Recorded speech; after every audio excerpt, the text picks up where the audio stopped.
All right, press one if you can hear me. Press one if you can hear me.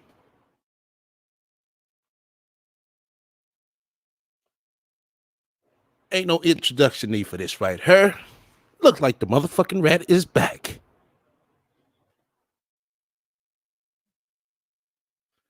Oh, you know it, KD. You know it. All right, let's get back to this bitch.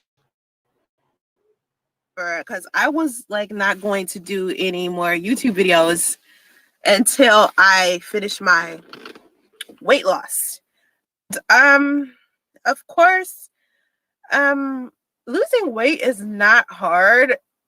Cause see, I mean, right now, like my clothes are like baggy, but I'm not really that big. I'm kind of slimming down. But for me, I feel like the only time I'll feel comfortable is if I'm back at like 130. And I haven't been at 130 in, I don't know. I think like right after I gave birth to my son, I was like 130 pounds. So yeah, I'm still working on my weight loss. I know people were like, why is this on Saray posting? It was because I was working on my weight loss as well as my career. Because I work so much, I have so many things that I'm doing. And my business. I have a business that I'm working on, and I have a few other new businesses that I'm trying to work on. So I just got a lot of stuff to do. So I haven't really had time to do YouTube. Also, I've been trying to do more videos to post on IGTV and Facebook Watch. I don't really like doing lives. Trying to wants me to do them, so I'm gonna try to keep doing them on IG Live. So if you like watching me do my live streams on YouTube, go follow me on Instagram Live because that's where I'll be doing my lives. I won't be doing as many live streams here on YouTube, okay? Just moderating the comment section. The community is very difficult. I think YouTube is one of the low tier websites where it's kind of a lot of people on here that like to be messy and troll a lot. So it's kind of easier for me on Instagram and Facebook to do lives because, Facebook and IG, they don't really be playing with that. They know how to sift out the dumb stuff. So anyway, um, this morning I was on Facebook. All right, y'all know I love Facebook. Everybody know I love Facebook. If you don't know, now you know.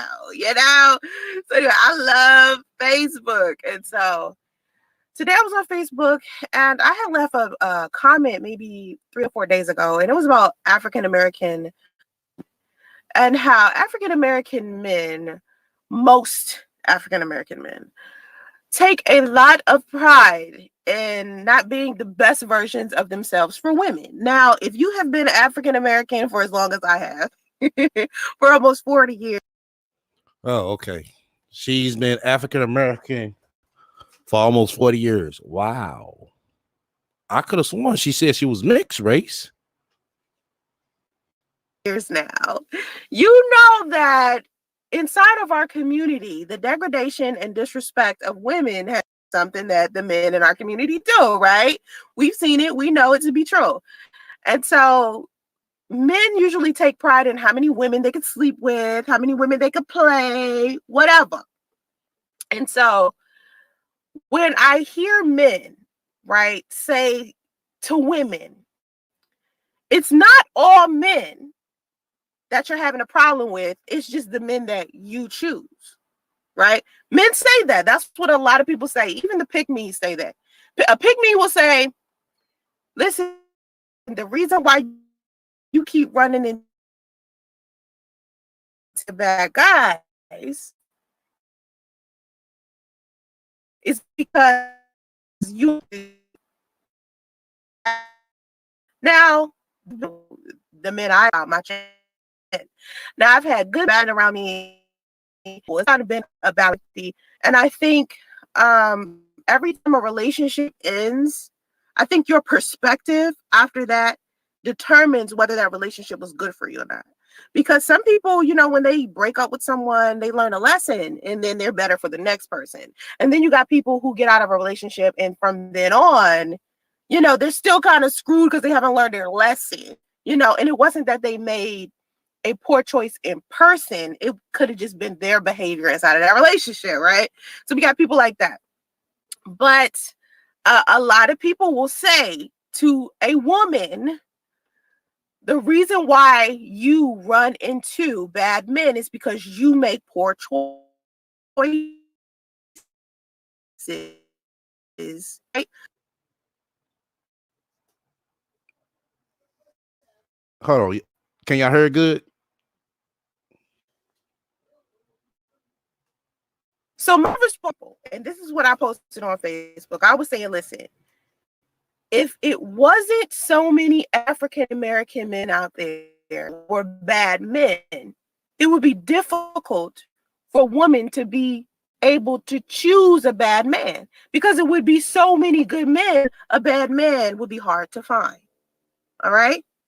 Now, there has never been balance between black men and black women, is because even as women, let's take race out of the equation for 2 minutes and let's talk about women. Women in society, we have been pressured to be married. We have been pressured to be wives. Society teaches us that from the second that we're born. They're teaching us how to fall in love, domesticated. So it doesn't matter what we grew up in. If we grew up with a single mother, we're still going to end up desiring to be married because. See, now this motherfucking bitch thinks she motherfucking slick. Now, what happened to the motherfucking Lexus? Because this ain't no goddamn Lexus. Lexus do not make cloth seats. She got on the same motherfucking dingy ass sweater. That's what society. It ain't look like she still ain't look like she lost motherfucking 1 pound. She looked fucking bigger than fucking ever. Look at this shit. The same ass black sweater. And look at her. I'm not going live until June. Until my birthday. So I get my snapback.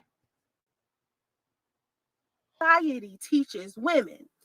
So I posted on my Facebook page, if African American men were not so anxious to be the worst versions of themselves, it would be difficult for women to run into a bad man. So when people come to us and they say, it's not all men, it's just the men you choose, it's annoying to a lot of women, because for some women, it could be that they just keep choosing the wrong guy. But how many times, think about this, how many bad men do you have to get in order for you to realize that you don't want a bad man? How many times do you have to be hurt as a human being for you to realize you no longer want to be hurt? You know, so you can't say that all women are out here doing that. Just how I can't say that all men are bad, but I can say that most men, most African American men are bad. And the reason why I'm saying this is because we see it around us all the time. Now, I do want to say there isn't a shortage of good men, right? The good men are just difficult to find, because you guys have to understand, as a good man. Let me talk the good man right quick before I go back to this Facebook post that I posted and what is the premise of this video. I'm gonna get to the point of that, but let me talk about this right quick. For all of the men out there who think they good men, right? You know, you a good man, you got your education, you got your money together, you got your home, you got your car, you got your morals and your values and stuff. You know you a good guy, right? You know how to treat women. You know you alpha. You got it going on, okay? It is very difficult for a woman to be able to spot you when you got all of these men out here who ain't nearly as good as you are, out here pretending that that's who they are. So you got all these men out here pretending that they these powerful, strong men who got all this money. Okay, you got a motherfucking lot of women out here that's pretending that they got 8 streams of motherfucking income just like your ass. And that they bought a house. And that they got a Lexus. And that they got a Tesla. Education, their alpha, got all these morals and junk. They're pretending to be you. So when they walking up to women, they have on this facade. And I'm telling you, a man will put on a facade for however long they need to in order to get what they want out of a woman.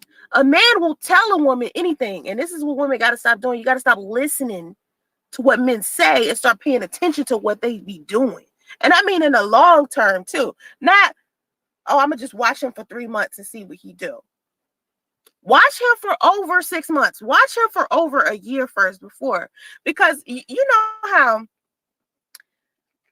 people feel some type of way about the 90-day rule. I remember I was the person like, listen, 90 days to me is a good probationary period for, you know, you to find out whether you want to have sex with a guy or not. 90 days is a decent time. And it's for you. Okay, why did you fuck priest within motherfucking 30? It was a long time. You made him wait. Not necessarily for you to punish some guy. Like a lot of men will think, oh, a woman is sitting here not giving me sex for 99 same with me. She's trying to control me. No, usually when women are doing that, they're trying to figure out what's really going on, and it's really a probationary period for them to try to figure out, you know, what's going on. But it's men out there who will wait that 90 days. They will be whatever man they think you want for 90 days. Okay? With no hesitation, they will do that. So as women, the 90-day rule might not even work. So you got, to me, I think you should wait about 6 months to a year before you decide to even have sex with a guy. Okay. Now, if y'all listen to this motherfucking bitch right here, y'all gonna be asked the fuck out just like she is. 6 months to a motherfucking year. Bitch, I'm fucking all other hoes. Fuck that shit. I'm fucking all motherfucking bitches. Fuck that shit. I get to you when I get to you at that 6 month or year mark, whatever the fuck you trying to do. But expect to see some other hoes. And to me, I think time sometimes doesn't tell, because I There she go with the laugh. remember I said I was friends with a guy for 5 years before we got engaged. And then a week before we got married, right? The week before we didn't get married, but the week before our ceremony, we were supposed to do a courthouse ceremony. The week before, I found Hold the fuck up. Hold the fuck up. There's something new, y'all. Her and Priest was supposed to do a courthouse ceremony.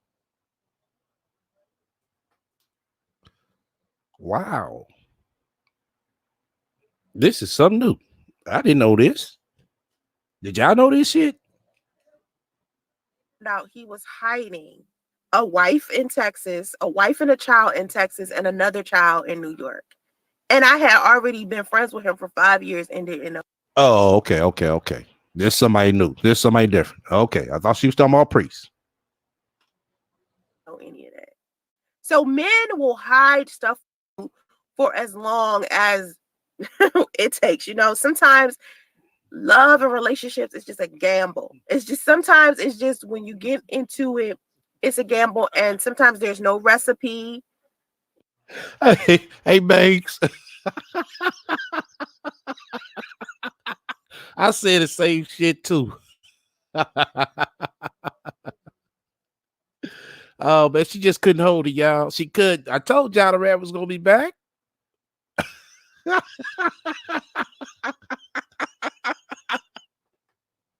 You know, for, you know, perfection. Sometimes there's no, you know, formula that you can put together to have a successful relationship. Sometimes the order of operations doesn't matter, because a lot of people say that with single mothers, the order of operations matter. They should have got married first. But a lot of people don't understand. A lot of the single mothers I have encountered with are divorced. Okay, so it's divorced women out here. It's women whose husbands or boyfriends have died. And then you got single mothers out there who, you know, they was just walking around here having unprotected sex with whoever, having one night stands, and they got all of these kids. You understand? So it definitely is, you know, women out there like that. But majority of the single mothers, I promise you, they were divorced, they're divorced, or they were actually inside of relationships. It's not a lot of women walking around here who are single mothers and they're that way because they were promiscuous. It only take you having sex with one guy for you to get pregnant and for this one guy to just walk away from you and abandon you with a child. You know, it doesn't take you sleeping with a whole bunch of guys in order for that to happen. And so anyway, so back to this Facebook post, because I went off for a second to talk about, you know, good men and how good men, you need to understand something. Yeah, you're out there, but a lot of times it's very difficult to find you because there's so many men out there pretending to be you. When they walk up to women, they're pretending to be you. So just keep that in mind. And so anyway, I was on Facebook and I posted that post, and I was just talking about how African American men need to understand that it would be very difficult for an African American woman to run into a bad African American man if it were more good Black men, more good African American men out there. Okay, it would be very difficult for us to find a bad man. And so a guy comes into the comment section and he starts talking about everything that is a false premise as far as a Black man's mentality. If you are a Black man, please do not have this mentality that I'm about to explain. Okay, this is like the worst thought process a Black man can have. Do not have this thought process I'm about to tell you about. Okay, the worst thought process a Black man can have. Alrighty then. So what's the worst thought process a person like Sansa can have? Can somebody kind of explain that one to me? Because she ain't gonna say that one. So listen. All right. Hear me. Just hear me out. Because men, sometimes y'all don't listen. I need y'all to hear this. Okay. I'm listening, bitch. So a guy comes into the comment section and he says, here's the problem that I noticed with Black women. Black women don't like to be told what to do by a man. Single mothers are the reason why men behave the way that they behave. Okay. Single mothers don't know how to keep a man. Single mothers don't know how to be wives because they were never taught that, because they were raised by single mothers. So of course they don't know how to be wives. This is what he was saying. So immediately I lost respect for him. Everyone knows the story of me and my son's father. If you shit, who the fucking don't know the fucking story of you and Priest? Goddamn, Google know that shit. Alexis know that shit.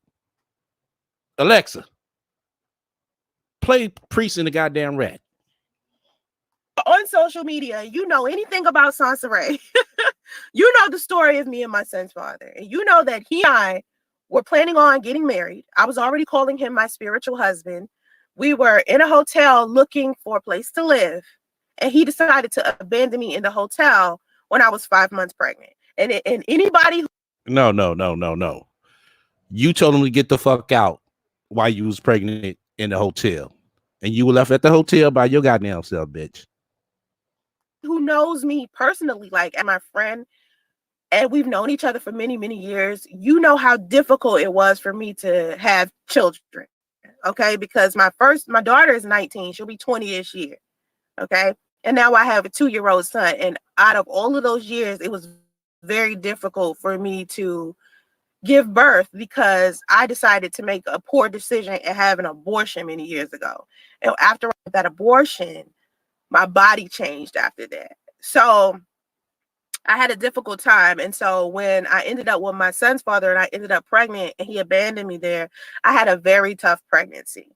And for a man to abandon a woman during her pregnancy, number one, to break up with her during her pregnancy, that's like the worst thing a man can do to a woman. Okay. That is one of the worst things. All right. Men, when you get a woman pregnant, even if you are unsure if you're the father of a child, let's say you're unsure, still try to be there, because this is still your child's home. You understand? So basically what this bitch is saying, even though you don't think the baby is yours, still try to be there. First off, if you have some type of motherfucking doubts like that, that sounds like a person you don't trust. And if you don't trust the person, you don't need to be with that motherfucker. When a woman is pregnant, that is still your child's home. So if you care about your child, please care about the mothers of your children and never abandon them in a place where they can't take care of themselves. If you Okay, now what if the motherfucking baby ain't his? Then what? All that motherfucking time and energy and motherfucking money he didn't motherfucking put towards her ass, and that baby that's not his, seems like he shit the fuck out of luck. worry about their welfare, okay? Please don't ever do that to a woman, because we are so sick and so vulnerable and so fragile during that time. All right, that's like one of the worst times you can leave a female. That is the worst betrayal in the world, okay? Don't ever do that, all right? So anyway, y'all picked up on what he said, right? Remember the guy, he came into my comment section and he said, Black women don't want to be told what to do. Black women do not know how to be submissive.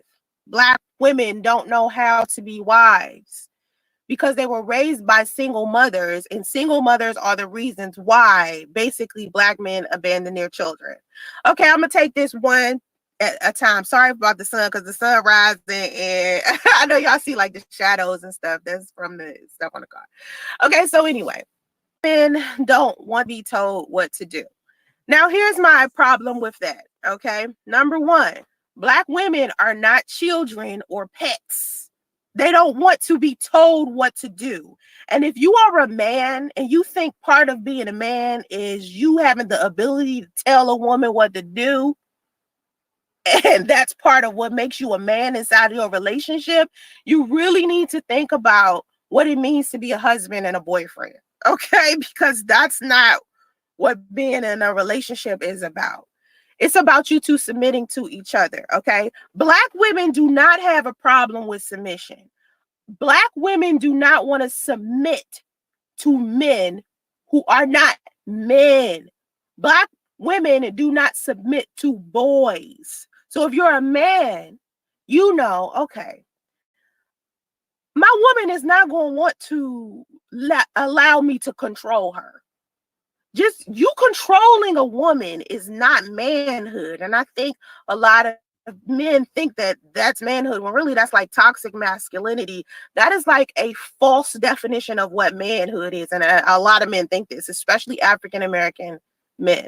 Now, again, Black women don't have a problem submitting to their man. For the most part, Black women take very good care of their man.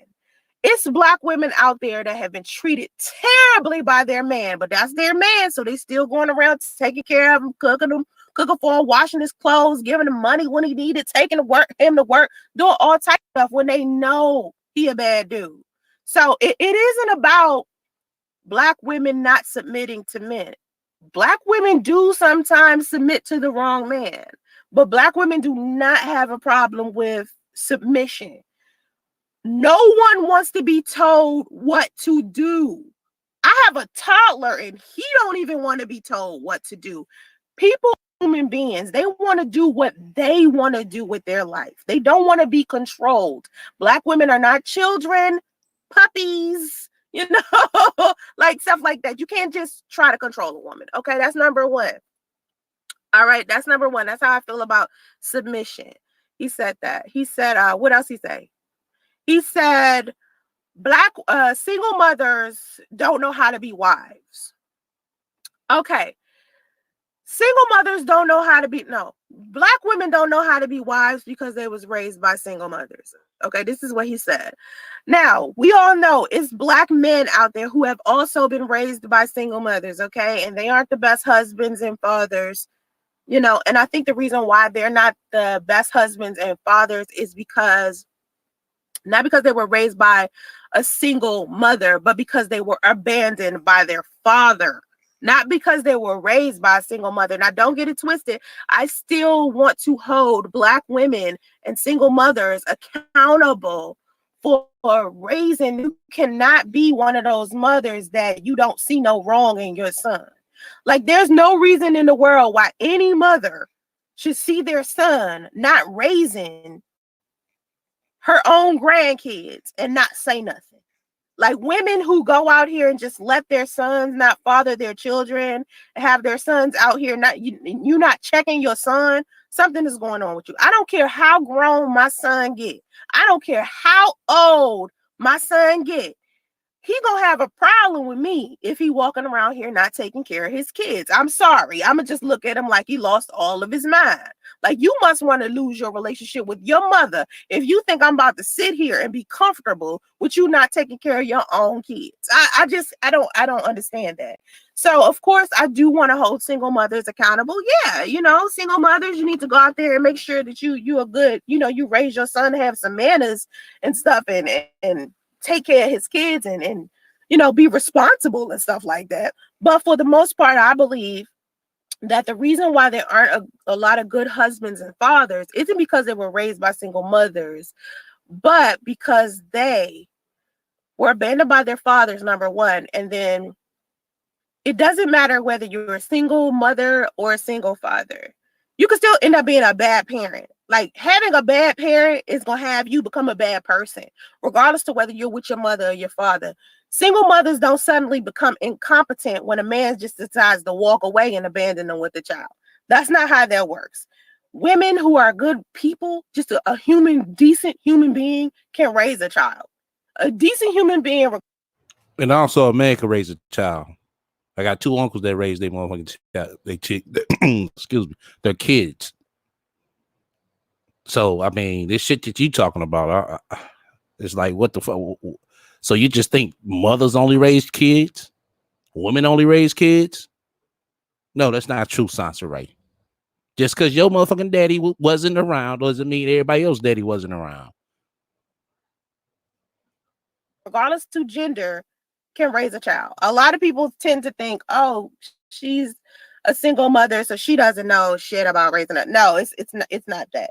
I don't know why people think women just become, incompetent when, men walk away from them. That's just not how that works. And women walk away just as well, Sansa Ray, just like you did. Okay. All right. So, as far as Black women not knowing how to be wives because they were raised by single mothers, that's a false statement. And of course, it's opinion. It's okay to have an opinion. But society has taught women from the second we were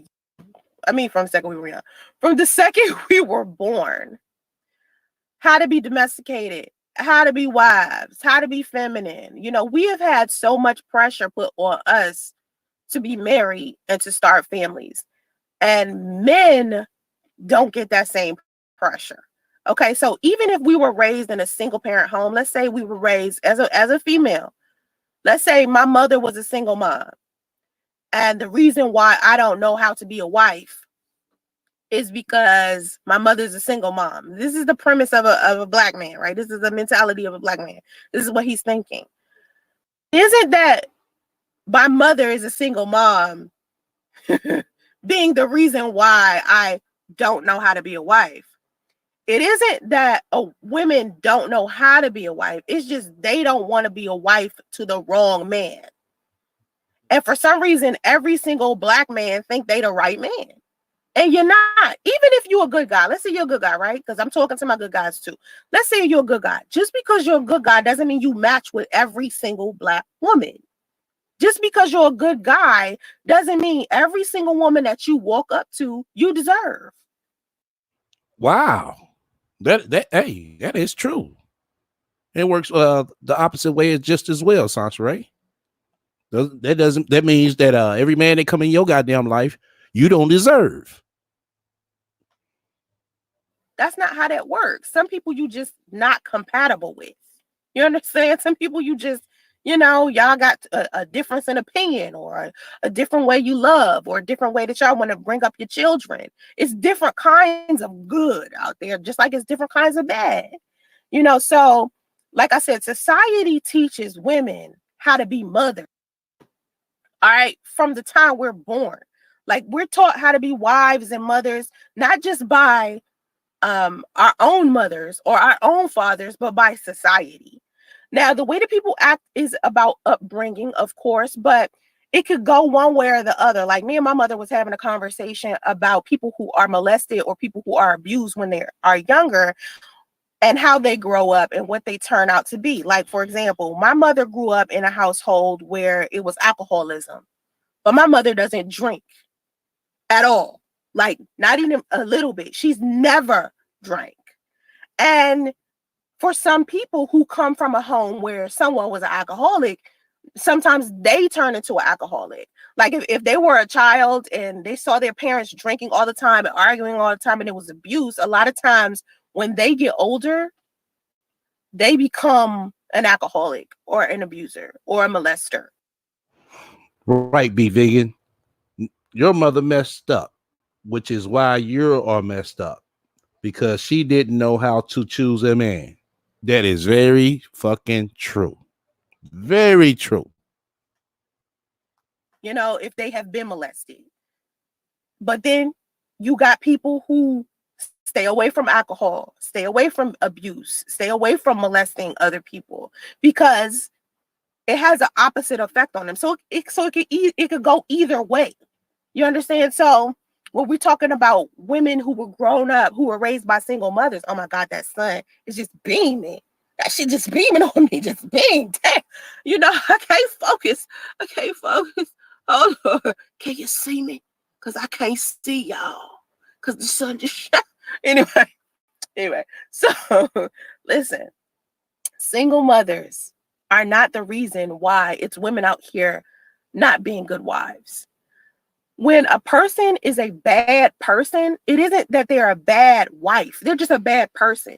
When a person is a bad mother, it isn't about them just solely being a bad mother. It's deeper than that. It's part of them that's a bad person. You know what I'm saying? So it's not, a lot of times their character is what's making them be like that. It's not, oh, they're just a bad wife, or they're just, because it's different roles. Like KD, I say the same goddamn thing. How the fuck is she think she giving relationship advice and she can't even keep going for a year? She can't keep a solid fucking relationship for a goddamn year. And she coming on goddamn YouTube trying to tell everybody else how their relationship should be. got different hats that we put on. We got father and husband. I always say father and husband are two separate roles. You got men out there who are great fathers and horrible husbands. And you got men out there who are great husbands and horrible fathers. You understand? That's another good point, KD. But you tell her shit, she educated, she's a good woman, she's positive, she got 8 streams of income, she got a motherfucking $500,000 house, she got a Lexus, she got a Tesla. That shit sound good in the motherfucker, don't it? But it has something to do with their character, their core character, and how they were raised and what they were taught. Okay. With some stuff, it applies. And then with other stuff, it doesn't. You know, it's just like a balance. It's give or take with everything. Okay. Okay. So as far as a woman just not knowing how to be a wife, I don't think it is it that she doesn't know. I think it's just a choice. She's choosing to just not be good to you. I think we all know how to be a good person. I think we all know how to say please and thank you. You understand what I'm saying? But we choose to have certain characters, or we choose to think and do certain things. All right. So God damn, somebody donated this bitch $20.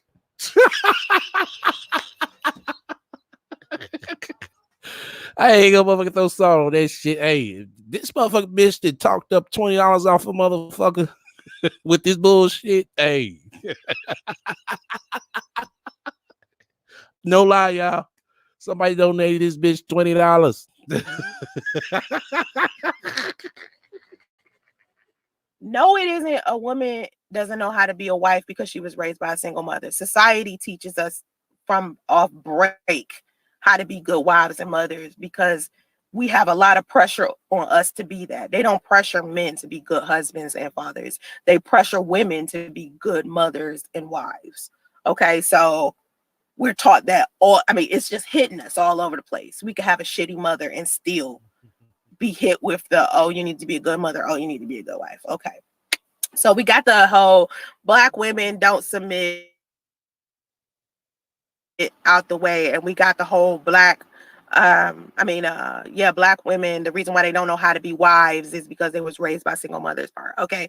The next thing, all right, was the reason why men abandon their children is because of single mothers. Okay. It's all the single mothers' fault why these men abandon their children. Okay. The reason why that is false. All right. Let's say you just broke up with somebody. Okay. And y'all two do not like each other. And the fact that y'all got to co-parent with each other is just terrible. Y'all don't want to talk. Y'all don't want to see each other. Y'all don't like each other, but y'all got a baby. Okay. What would be the first thing that you would do for your kids if you realize that the mother or father of your child, you didn't like? What would be the first thing that you would do as far as your kids go? Make sure they got Pampers, diapers, clothes, milk, formula. Somebody to look after the child, while I'm at work and while she's at work. As a person, as a human being, as a mother and a father, what would you do for your kids? Like, think about that. What would it be? What would it be? Just think about it.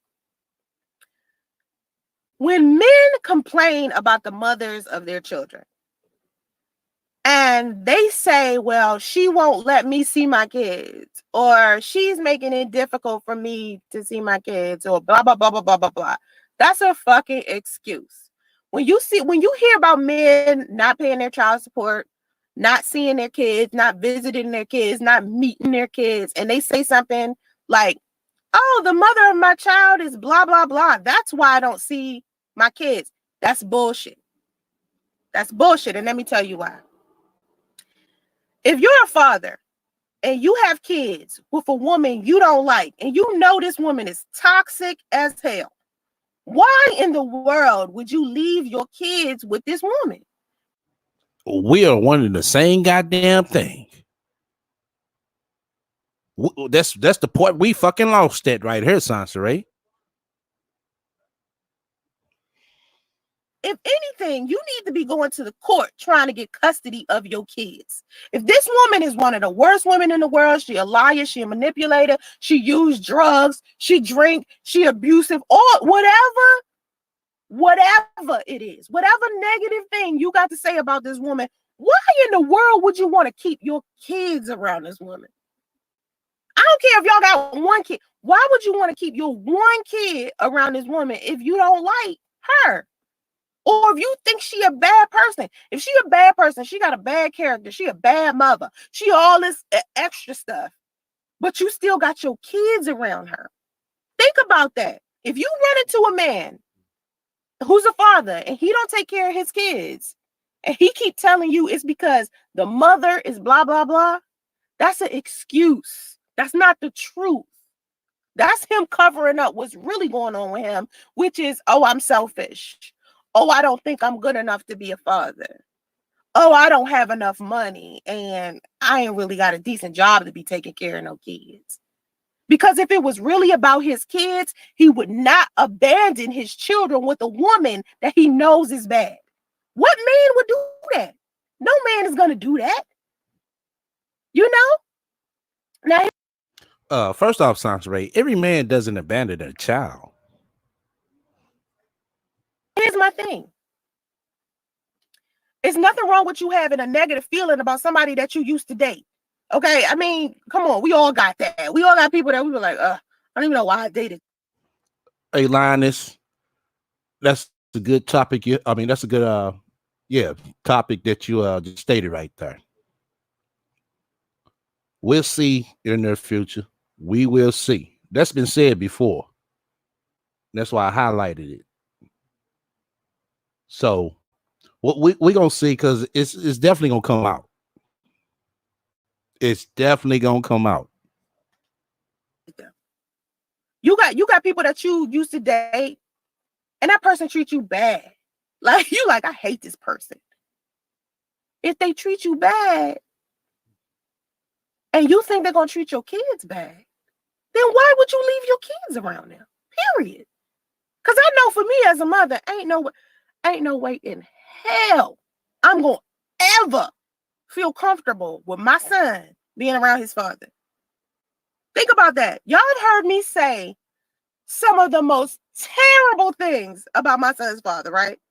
Do you really think I would feel comfortable with my son's father coming to pick up my son and take him anywhere for X amount of time? Well, listening to your ass and seeing what the fuck your ass be doing, do you think somebody feel comfortable with you having a goddamn child? Well, I would be begging the court for supervised visitation. You hear me? That's the first thing that fathers and mothers need to do. If you feel like your ex-partner would be a bad parent, the first thing you need to do is go to them courts and get that shit organized to where y'all don't have to deal with each other emotionally. Y'all get to deal with each other from the business aspect of parenting, because it's two different things as far as parenting goes. The hell.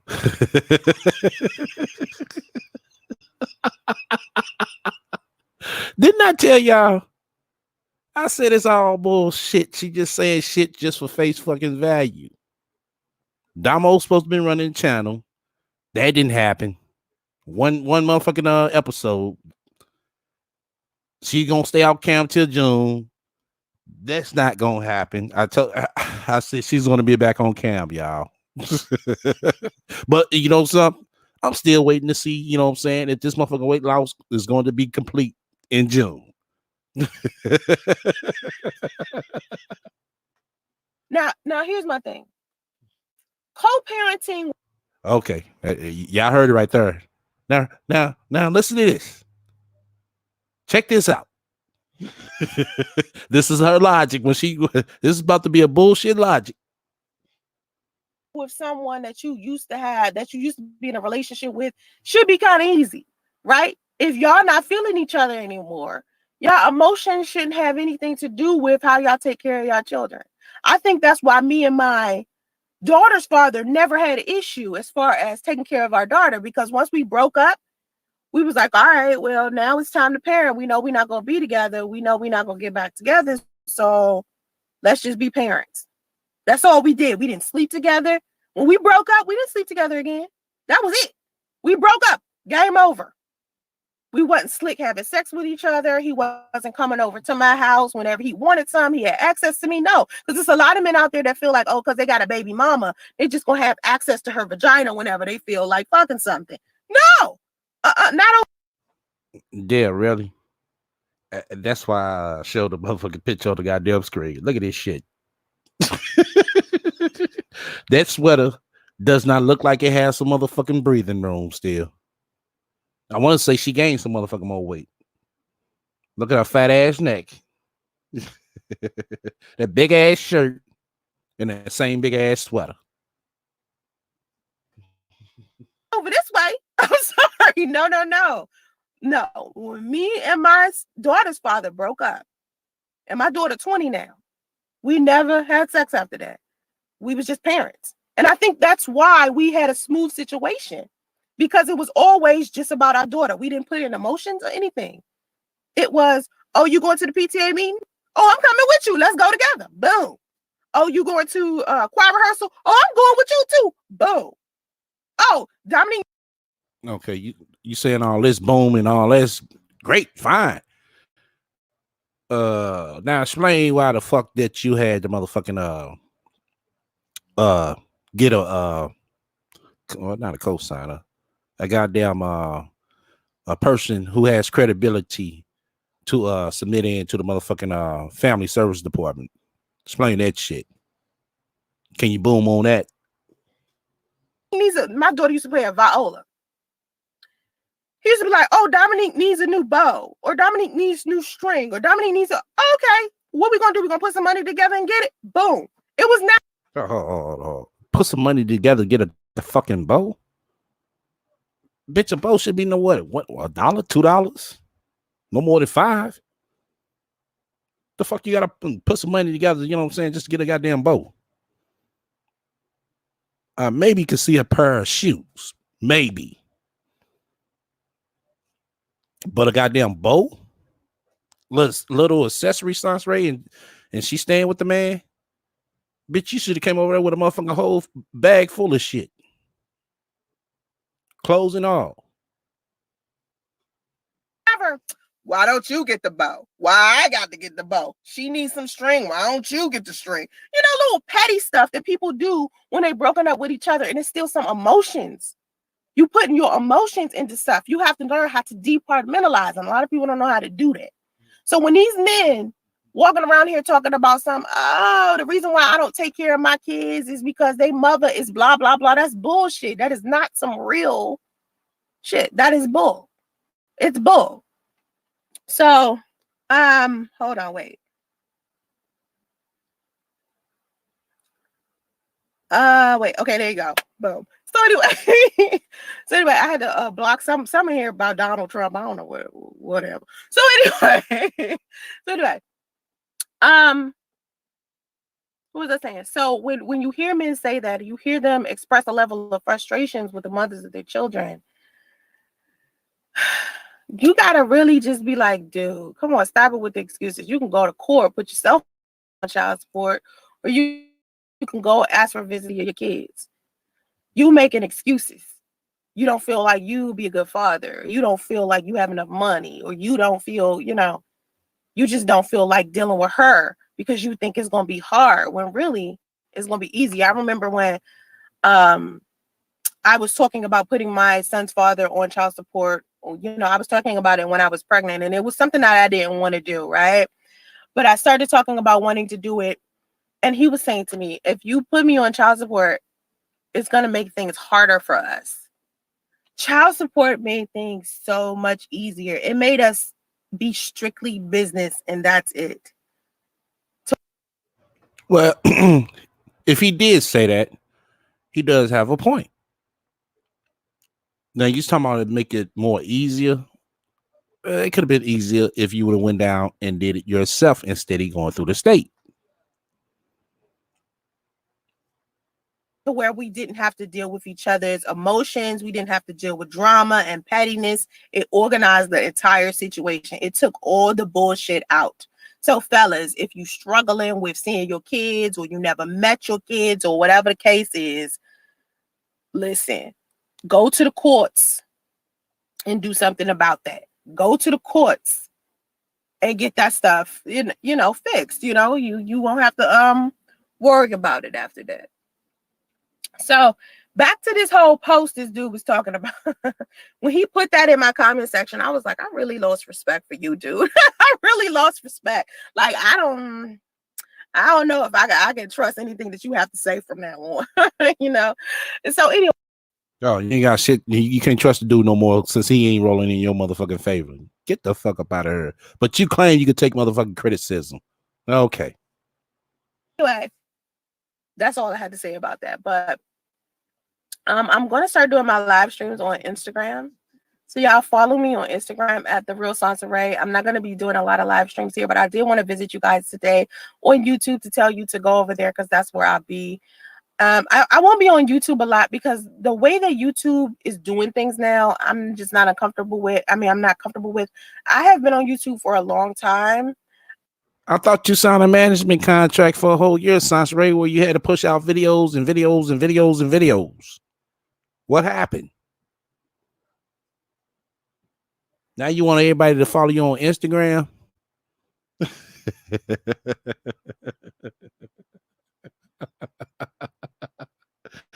Wow. I see what you're trying to do. Because she knows goddamn well her motherfucking Instagram lives ain't popping. That's why.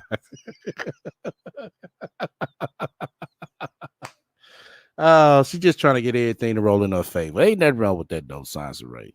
I mean, do your motherfucking thing, but you tried.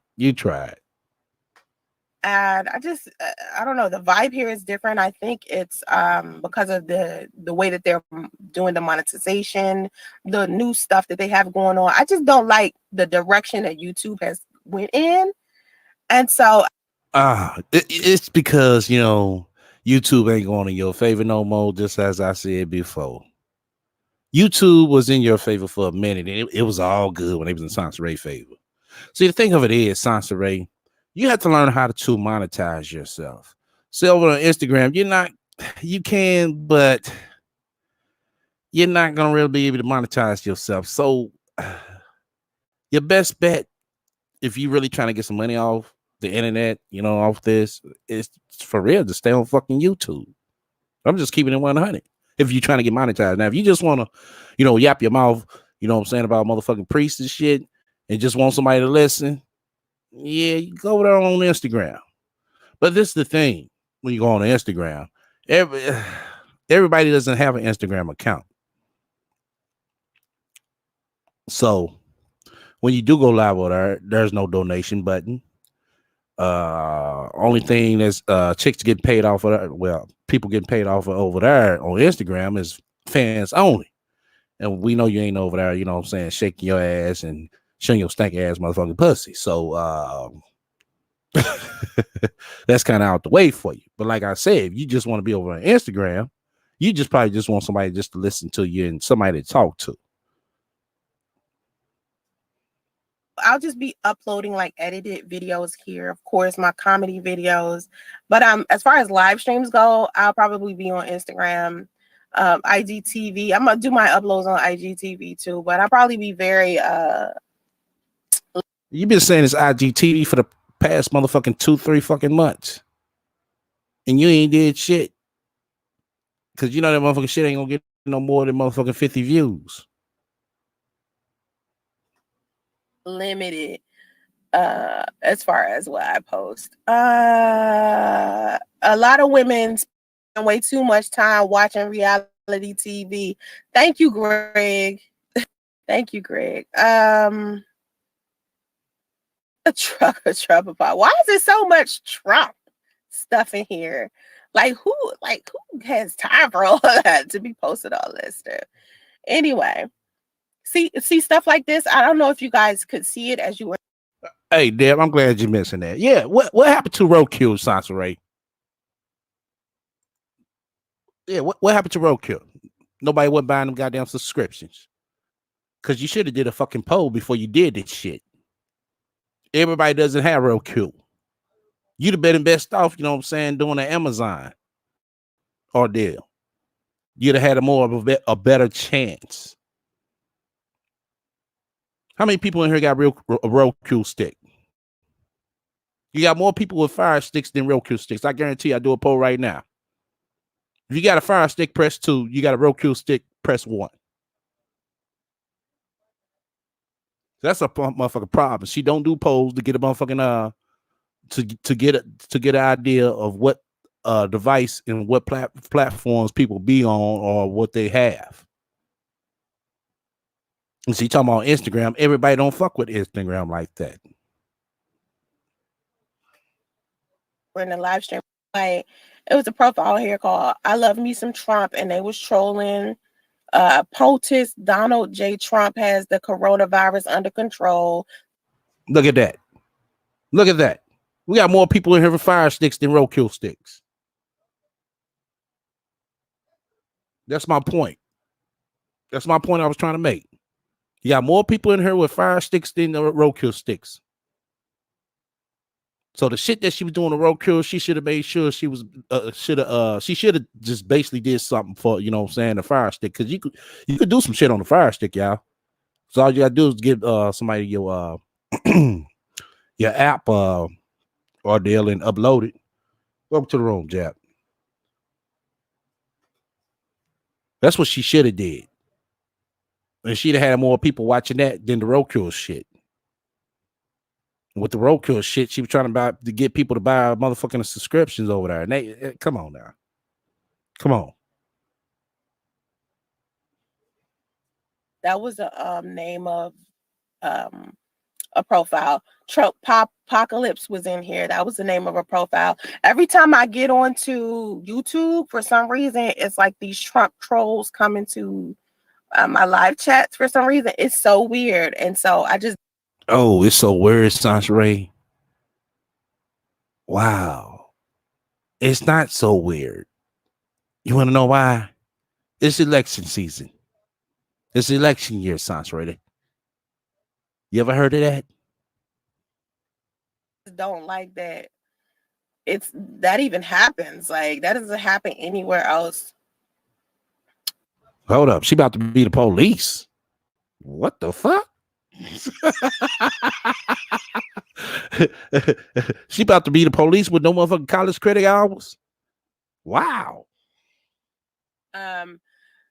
Jarena, they don't take responsibility of raising their own kids, so they move on to the childless woman. I agree. Let's see. Saint Michael's Church of Latter-day Saints. Are you still single? Okay, so for me, King Leo, I said the same thing. You ain't gonna see that. I told y'all not gonna see that Lexus no more. Y'all not. She ain't got the motherfucking camera on the steering wheel no more. I told y'all that there was either a motherfucking or a fucking loaner car. And I believe it was more of a loaner car because her car was probably getting, some work done to it, and they gave it to her as a loaner. For some reason, and people might think this is kind of odd, but I'm gonna be honest, okay, about how I am as far as my relationships, and I've always been very honest with everybody about where I stand as far as relationships go. So I have been single since me and Priest broke up. I haven't. We know you've been single since you and Priest broke up, bitch. You can't afford a date. You don't deserve the date. Been in a relationship. I haven't been single. I mean, I haven't been single. I haven't had sex or anything. And I remember, just so Priest could shut the fuck up, I remember one time I was telling him, like, I'm in a relationship with somebody else. Can we please stop talking about? Because he kept like talking about like our relationship, like the stuff that happened before my son was born, and I don't want to talk to him about anything but my son. So he said something to me about now I want y'all to mark this shit right here.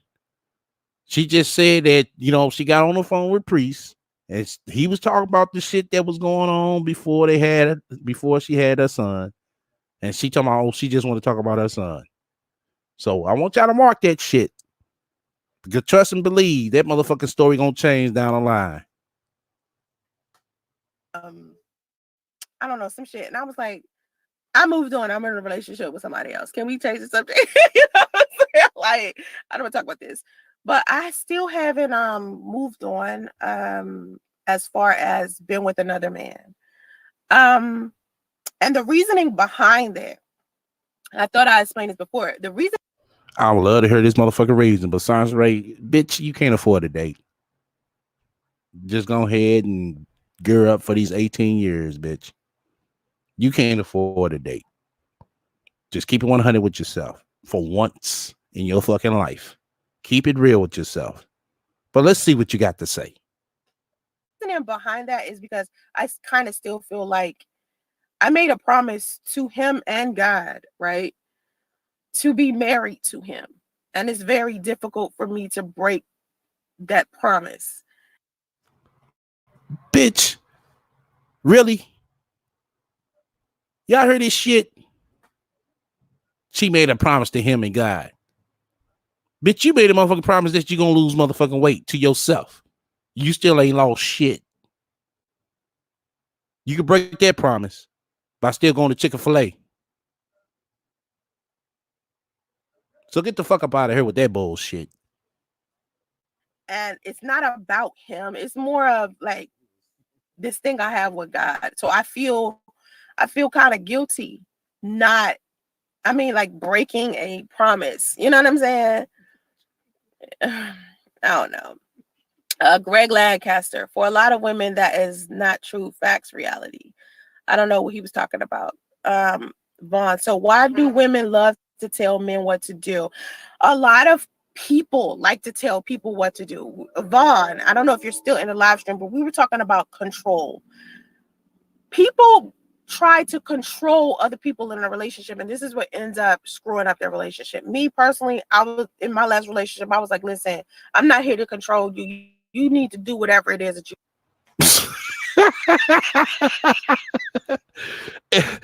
I catch her ass every fucking time. Every fucking time. See, my last relationship, you know, I was like, I'm not here to control you, but you heard the motherfucker call this motherfucker ex-wife and tell her she need to get a divorce. That's not controlling, Sansa Ray. Oh, okay. You want to do. And if you ever feel like you trapped, I will let you go.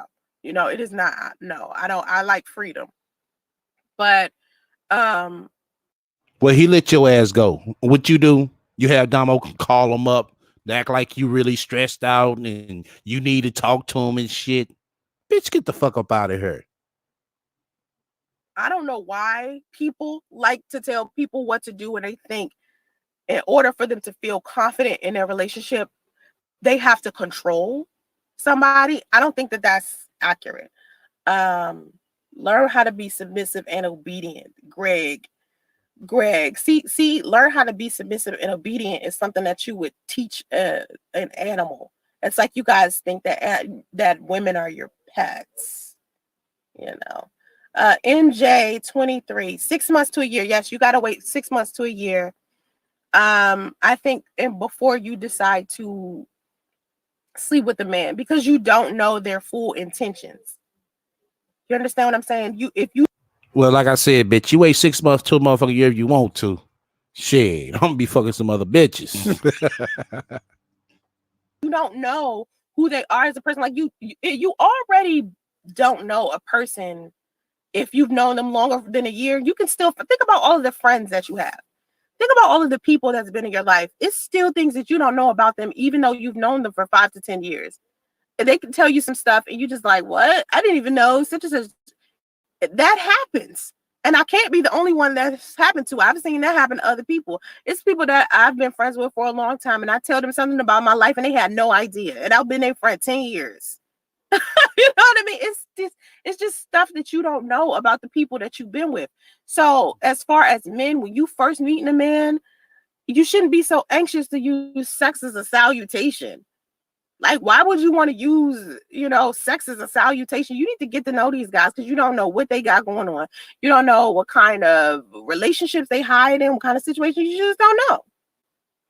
Women say they want a good man, but they don't respect, appreciate, or value them. That's not all women. Greg, you said women say they want a good man, but they don't respect, appreciate, and value them. Men say they want a good woman, but they don't appreciate, respect, or value them. I put up a post yesterday where I was talking about lyric in the hell now. She came on her telling us she made Priest wait a long time. Come to find out, listening to her and what Priest said, less than fucking 30 days. I have got slut shamed, and I'll probably put this in my community tab. I've got slut shamed for telling a guy. Slut shame. So now you're a slut, Sansa Ray. Oh my God. See, oh my God. This doesn't surprise me, but it kind of irked me sometimes. Motherfuckers call motherfuckers out names because the shit sound good, the name sound good. Like when motherfuckers talking about, oh, you're lame. When you call somebody a lame, that means they're lacking of. Now, when you say you're being slut shamed, that means you're a hoe and you're being called out for, your freely activities that you like to do that's concerning of being a hoe or a slut. So, Sans Ray, if you got slut shamed, that means you're a hoe.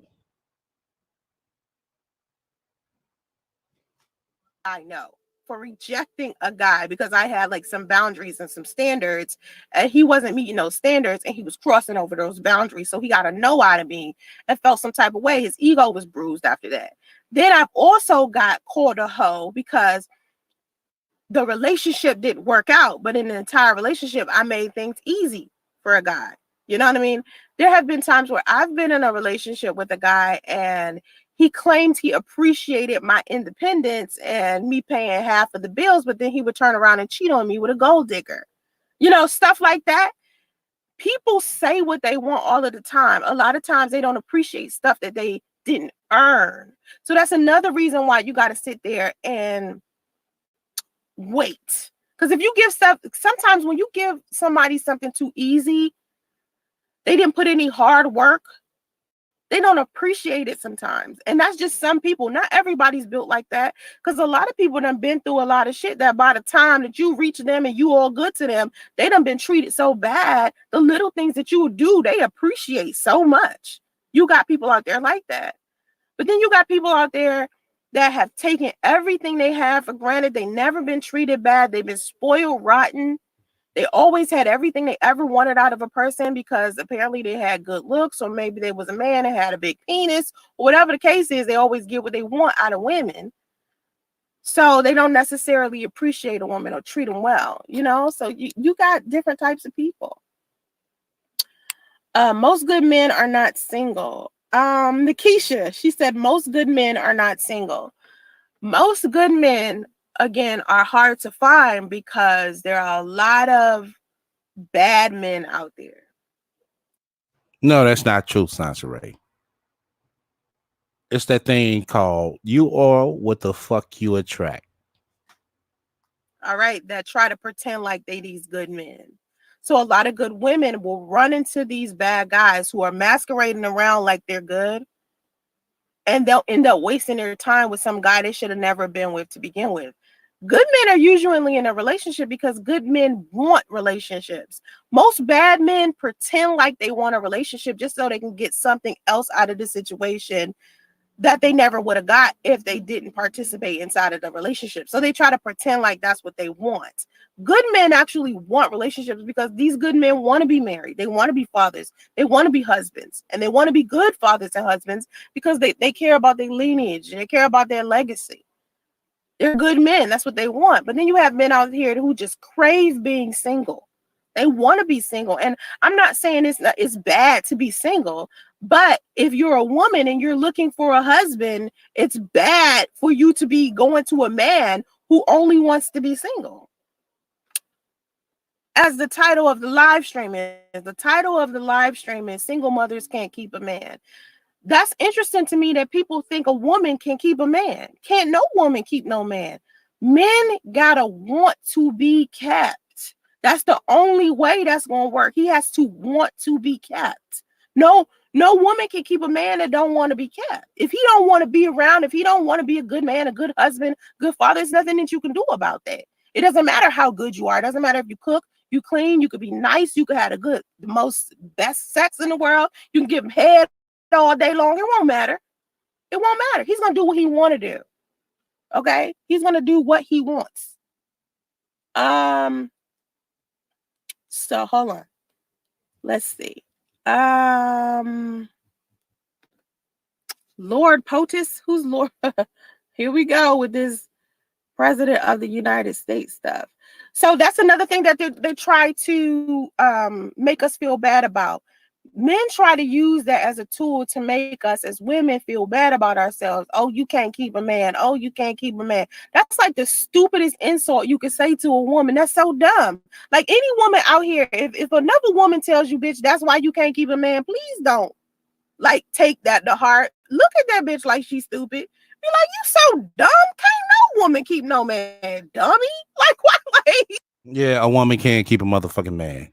The fuck out of her, dummy.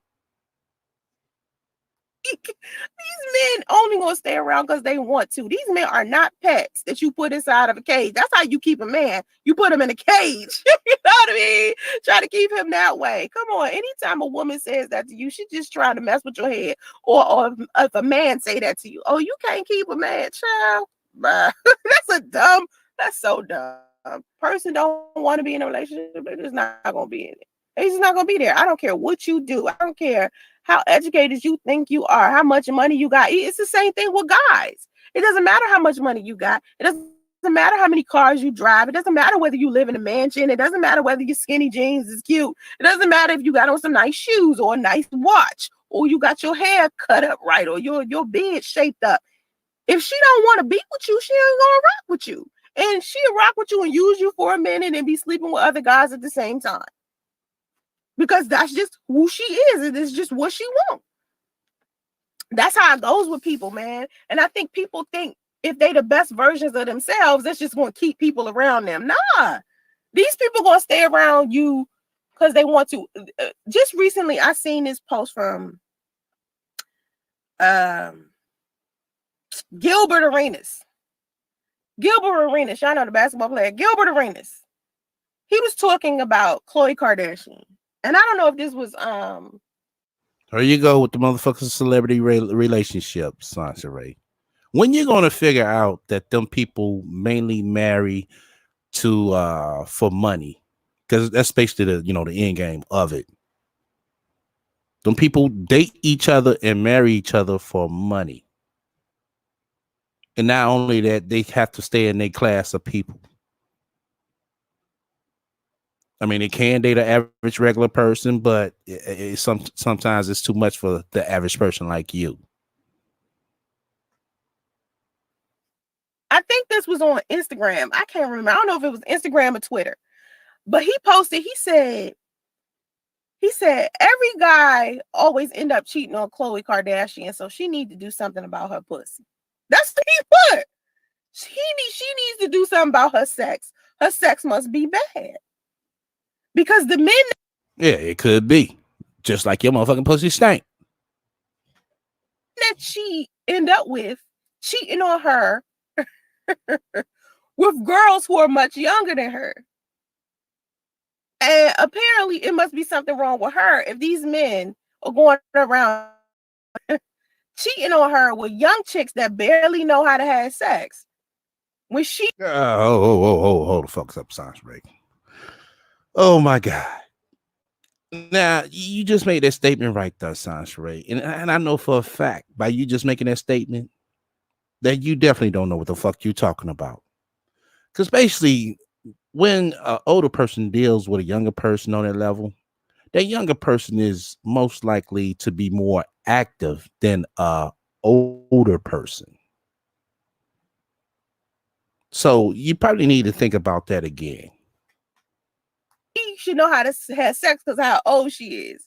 This is what this idiot said. Let me tell you something. Tristan Thompson, and this is just me giving y'all an example because this is people y'all know, y'all can relate to. Y'all know that these are celebrities. This is a good example. You don't know these people personally, but this is just the only example I could give. So listen, Gilbert Arenas. Tristan Thompson. Tristan Thompson did not just cheat on Khloe Kardashian. He cheated on Jordan. Jordan was not the Jordan that he kissed. That was Kylie's best friend. Because remember, her name was Jordan too. His baby mama, his first baby mama, name was Jordan. He cheated on his first baby mama when she was pregnant with Khloe. Tristan Thompson does not want to be kept. There is nothing Khloe Kardashian or either of those Jordans could have did to get Tristan. And Sansa Ray, how do you know all this shit? I mean, seriously, how do you know all this shit? How do you know they fucking who's fucking who up in Hollywood, Sansa Ray? How do you know that? Tristan Thompson to stop acting how Tristan Thompson was acting. He wanted to act that way. He did not appreciate what he had, and he won't until he get to a certain age. It's like, for instance, my son. Let me give you an example. My son, 2 years old. If I give my son $100 bill, what you think he gonna do with it? Probably put it in his goddamn mouth and try to motherfucking eat it. Same as his motherfucking mama. Go to motherfucking Chick-fil-A and spend it. What you think my son gonna do with $100 bill? Put it in his mouth, rip it up, put it on the ground, lose it, because he don't know the value of it yet. He has to be taught that and experience that first before he could even understand the concept of what $100 means. So sometimes you dealing with men, you could be the sharpest knife in the damn drawer. All right, you could be the most valuable piece of crystal on top of the damn fireplace mantle. If somebody don't understand the value in that, they will not value it. Some of these men just don't know. And it doesn't matter how many flips you do. It becomes a waiting game. It becomes a waiting game. And then at the same time, you still risking it. Because a lot of times, if you, okay, say for instance, there's women out there who ride it out. They want to stick with a chick. I mean, they want to stick with a man. Regardless of how bad he treats them, they're going to stick with this man. Because they're waiting for him to love them. And they feel like with time, I'm going to just show him that I love him so much. And I'm so sick of men taking women through this. Testing her to see if she love you. Treating her so bad to see if she stick around through the dumb shit. That is so messed up on so many levels. But men do it. So the women out here jumping through hoops and shit, trying to get the man to love them, having a baby, sticking by them while they cheat and all this stuff. And then y'all break up. And he married the next chick. The next chick. Who he ain't got kids with. Who he ain't been through nothing with. He marrying this chick. Because she required something else from him than what you did, number one. And number two, he in a different stage in his life. He in a different stage of his life. And now he wants to be married. You see what I'm saying? It's a risk. When a guy decides that he wants to be married, 9 times out of 10, whoever is standing in close proximity of him ends up being the one he's married to. You understand? It isn't because, oh, she's the best woman, or she's the best one I had, or she did the most for me, or she had all my kids. It's whoever in close proximity to him at that very moment. And a lot of women stay next to a guy hoping and praying that he choose her whenever he just decides when he's ready to be married. Stop. I don't want to be that woman. I ain't about to be me. I'm sorry. I can't. No. The second I feel like this is not working for me, I'm no longer being treated how I feel like I should be treated. I'm not valued. My ass is gone. I'm not about to sit up here and hope and pray that one day this man just decides to marry me when he feels like it. Nah, I'm going to get in a situation with a man who knows he wants to be married and he's looking for a partner to be married to. You understand? That's how women need to start going into a relationship if, in fact, they want to be married. Because there's women out here that don't want to be married, too. Let's get that out. All right. Now, we doing the motherfucking midday show and shit. I need y'all fuck with me. Y'all know we got motherfucking 32 people up in here. Let's go ahead and try to get motherfucking 25 likes up in here. Once again, you fuck with me, hit the likes. If you don't, hit the dislike. Feel free to comment and subscribe. Let's go ahead and mod the motherfucking likes up right quick. Oh, I need to shout out some cash out people too. I'm gonna shout y'all out in a minute. I'm gonna shout out somebody else who showed some good love as well.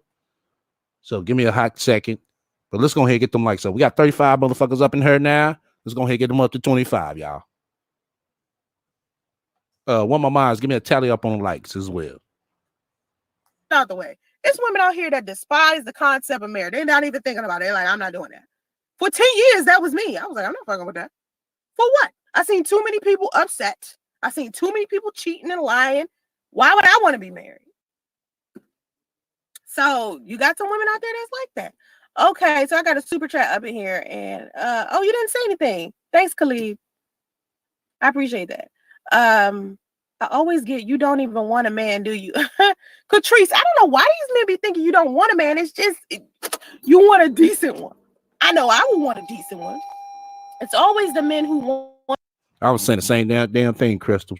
Oh, Ayana fixed my life. Shit, she gonna need to be on the motherfucking offspring of the show. Ayana repair my life. Cause that shit always jack the fuck up. Want you to accept everything and are not willing to do what you need. Exactly. In my last relationship, right? This man kept asking me to bend over backwards to do all of these things that he wanted me to do. Get rid of business partners, get certain jobs, live a certain way, dress a certain way, stop doing YouTube, do this, do that. But the one thing that I asked him to do, he couldn't even do. He was saying he was going to do it and never did it. Never did it. But wanted me to go jump through all of these hoops and make all of these changes, and he couldn't give me that same satisfaction. You gotta get in a relationship with somebody who wants to equally invest in you the way that you are investing in them. Someone that's not going to ask you to change into a person that they want you to be. You got to be with somebody that appreciates who you are as you are and will help you improve the way that you want to improve, not the way that they want you to improve. That's what this whole having control in relationships thing is coming from, where men, where that guy I told you he posted, uh, black women don't want men to tell them what to do. You damn straight. Would you want a woman telling you what to do all the time? Would you want a woman sitting out here controlling you all the time? No. I know I wouldn't want that. Don't nobody want to be controlled. Okay, HT. What's up? Oh, you so long-winded. You always be coming up in here long. Well, how am I supposed to read all this? How am I supposed to read all this? If it's a man's or an adult's heart to cheat, that's what he's going to do. No matter how good your relations are, stop blaming cheating wholly on the other person. Wait a minute, ain't that the NBA player that dissed Lupita on his social media? I think you're talking about Gilbert Arenas. Yeah, I think that was him. And dissed her based on her looks. She's beautiful. Yeah, I think it was Gilbert Arenas. Or was it Gilbert Arenas? Yeah, I think it was. The seemingly unprovoked diss to someone that looks opposite of what was. SD, I don't know SD. You can't bully anyone to see your value. It's vital who see it though. You, right. Self-inventory is truly the first, if not the only course to self-knowledge, which ultimately begets self. Right, Shell. I've been saying this. She ain't got no friends. She ain't got nobody to talk to. Cause like I said, imagine this motherfucking bitch calling you up. If you was Sasha Ray best friend or partner, imagine her calling you up every day or every other fucking day saying this shit. You wouldn't even want to pick up the goddamn phone. Mastery. It's like laying the foundation, building a building up and strong. To have someone steal that real estate, and thus you can't even return to that building to ride its elevator, let alone live there. Per the title of this video, single mothers can't keep a man. Right, that's why I had a question mark, HT. Like, single mothers can't keep a man, question mark? Like, what? Irony. When one does, then she's scorned for keeping him whilst neglecting the necessary attention her child needs. Single mothers that focus on rightly raising their child is priority over keeping some man that may not want to be kept. Moreover, the term kept is usually applied to mistresses. Somebody with some damn sense. Oh shit. She's so fucking happy. She found a motherfucker who could agree with her ass.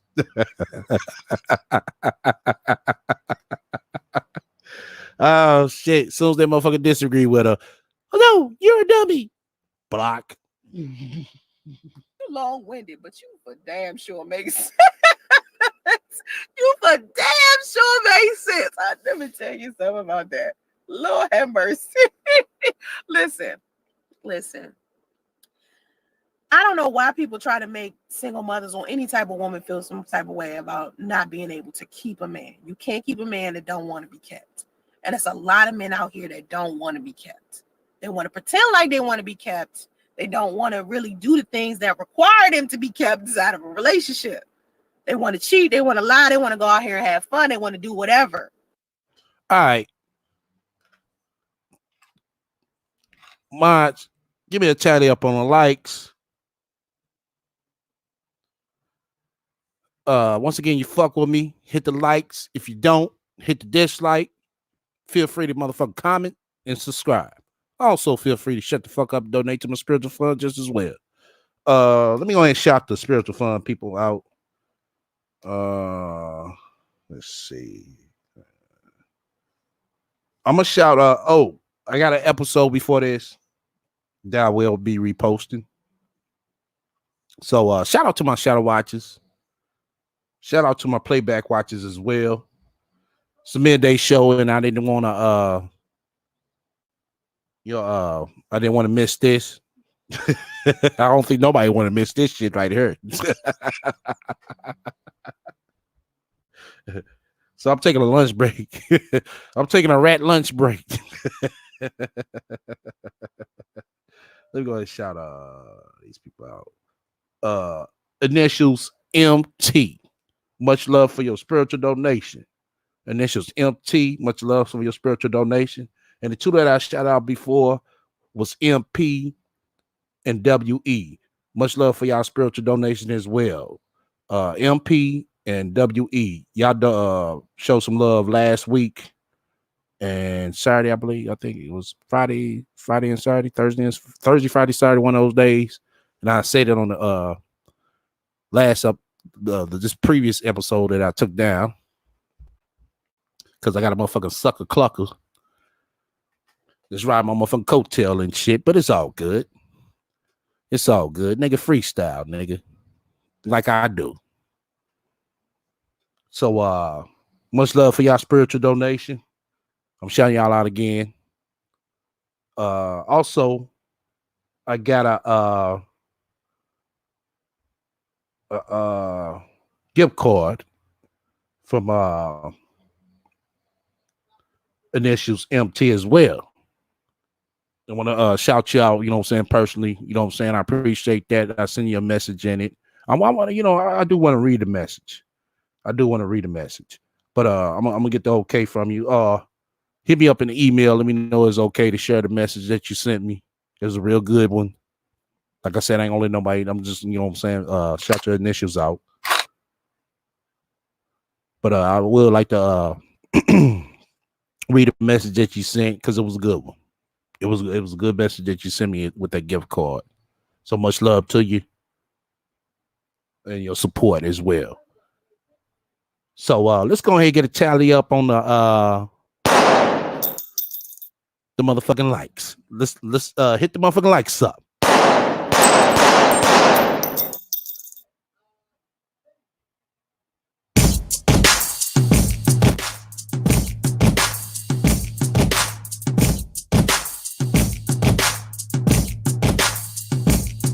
We ain't going nowhere.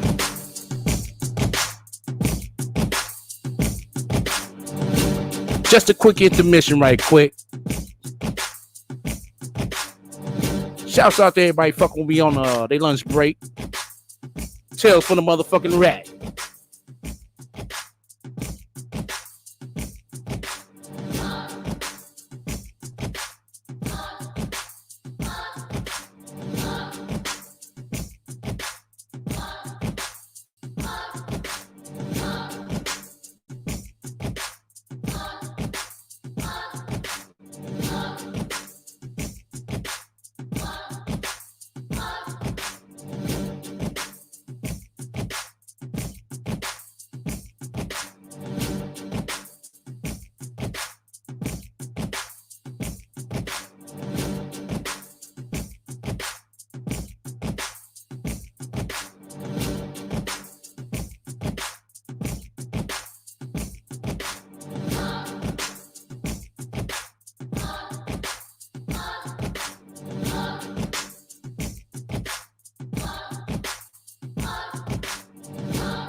All right, let's get back to this motherfucking bitch.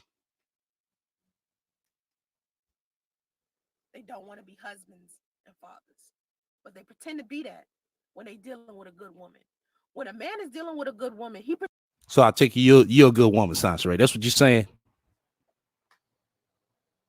pretends to be whatever he could be in order to keep that woman. So if you're a woman out here and you like, why does dude keep lying to me? Or why don't men keep lying to me? Why do they keep coming to me pretending to blah, blah, blah? Because they feel like they gotta pretend in order to be on your level. Think about that. In order to be on your level, they have to pretend because they know damn well if they. So basically, this is what you telling us, Sansa. Priest had to lie to downgrade himself. That's what you're saying?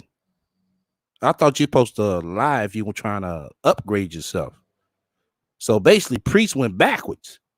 He lied so he could downgrade himself. Wow. it was who they are, you probably wouldn't pay their ass no motherfucking attention. Okay?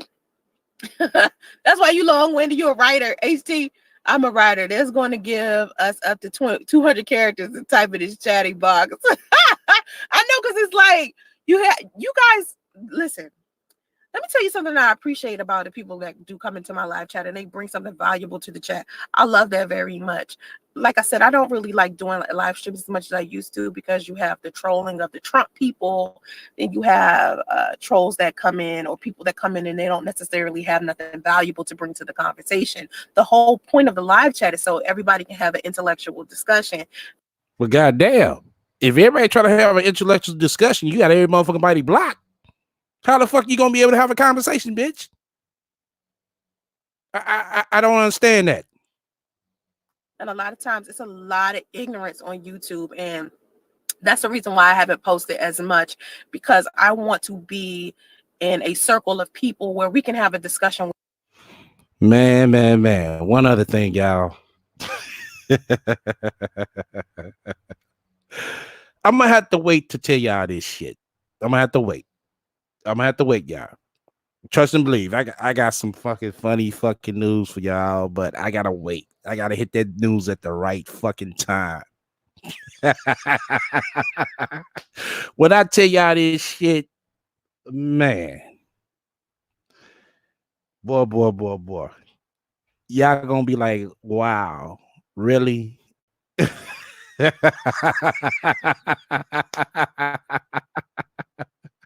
Trust me. This shit is fucking funny. With each other intellectually, whether we agree or disagree or not, doesn't even matter. It's just sitting down having the discussion, and that's what makes it entertaining.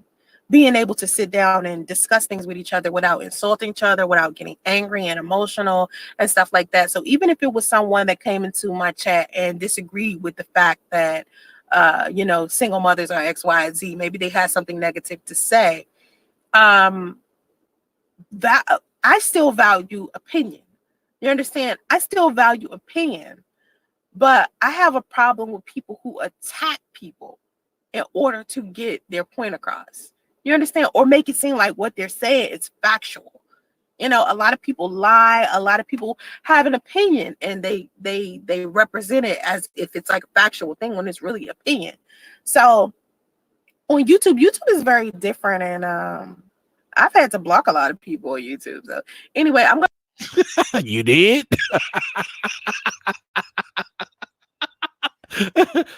Y'all should have seen this bitch. She's like, YouTube is so different. I had to block a lot of people on YouTube. But anyway. I'm gonna start doing my live streams and shit on IGTV. Also, I did want to talk about what I've been doing with my career. Of course, at the beginning of the live stream, I was talking about how I switched careers. I decided to discontinue doing IT. It's not because I'm not good at it, and it's not because of anything other than that. It was because I wanted to do something different that was in my heart that I had been trying to do for a long time. And I never really told anyone about it, because the first time I tried to do it, I was rejected really bad. And so now I have the opportunity to do that job, and that's to work in law enforcement. So now I'm working in law enforcement. That's what the goal is. So I'm going through. Did I just hear this bitch said she's now working in law enforcement? Did we just hear that shit?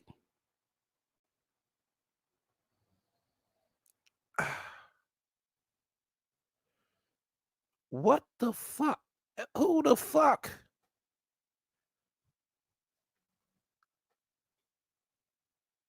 I'm like very seriously paused over here, y'all. Like, this bitch working in law enforcement now?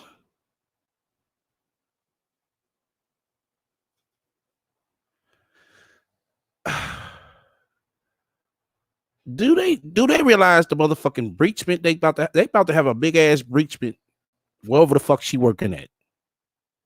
Everybody in this motherfucker finna be doxxed. Everybody finna have spiritual warrants. Everybody finna have motherfucking spiritual court dates. Man. Officer Rat,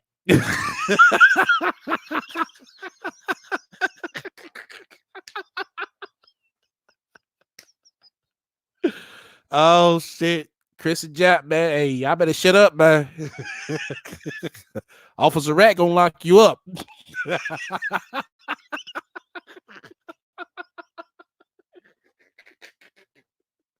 No, not Officer Ray, Officer Rat.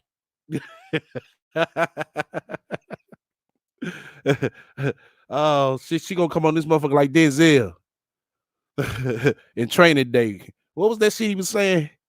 Let me pull that shit up. Let me pull that shit up, y'all. This shit too fucking funny. Let's see. Pelican Bay, Denzel, Pelican Bay. I got to. Washington. Training Day. Let me see. Yeah. Here it is. What? It's like that. Oh, no, you didn't. Wait a minute. No, you did. Hey, Jay. Hey, She gonna be like, no, you didn't. No, you didn't. Jay, come back here. Jay. You disloyal, fool-ass, bitch-made punk. Jay! I need my money! She be like, Jap! Chris! Jay! Oh, you motherfuckers. Okay. All right. I'm putting cake. She gonna be like, STL, you ain't shit, desert dry dick motherfucker. Cases on all you bitches. I'm gonna put a case on you. Huh? You think you can do this shit? Jay! You think you can do this to me? You motherfuckers will be playing Y'all think y'all can do this to me on YouTube? basketball in Pelican Bay when I get finished with you. Shoe program, nigga. 23-hour lockdown. I'm the man up in this piece. I'm the red up in this piece. You'll never see the light of day. Who the fuck you think you fucking with? I'm the police. I run shit here. I'm the police. I'm Officer Rat. You just live here. Yeah, that's right. You better walk away.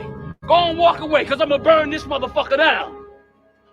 King Kong ain't got shit on me. That's going to be the rat, y'all. Fixing my chick. Trying to pull it Damn. together. What's up? Yeah, hold on. What's situations are stop blaming cheating wholly on the other person. Hold up. Fucking lost track. Wait a minute, Shit. ain't that the NBA player that dissed Lapita on his social media? I think you're talking about Gilbert Arenas. Yeah, I think Hold that's on, her. hold up. And Hold dissed on, her y'all. based on her looks. She's beautiful. Yeah, I think it was Gilbert Arenas. Or was it? Hold up. Spending every day of his, every waking moment with, a woman that was taking him to work, giving him money for lunch, cooking. So concerned about what everybody else think that they behave in a certain way to appease other people. That's what Priest basically did. Me and Priest was living it up, having a nice little relationship. And suddenly all these other people start coming to him, making him believe our relationship was supposed to be what they defined it to be instead of what we defined it to be. When I sit here and I talk about spiritual marriage and people make fun of spiritual marriage, they think I'm over here like worried about what they think about. No, bitch. When you say motherfucking spiritual marriage, bitch, we know there's some goddamn fairy tale ass bullshit.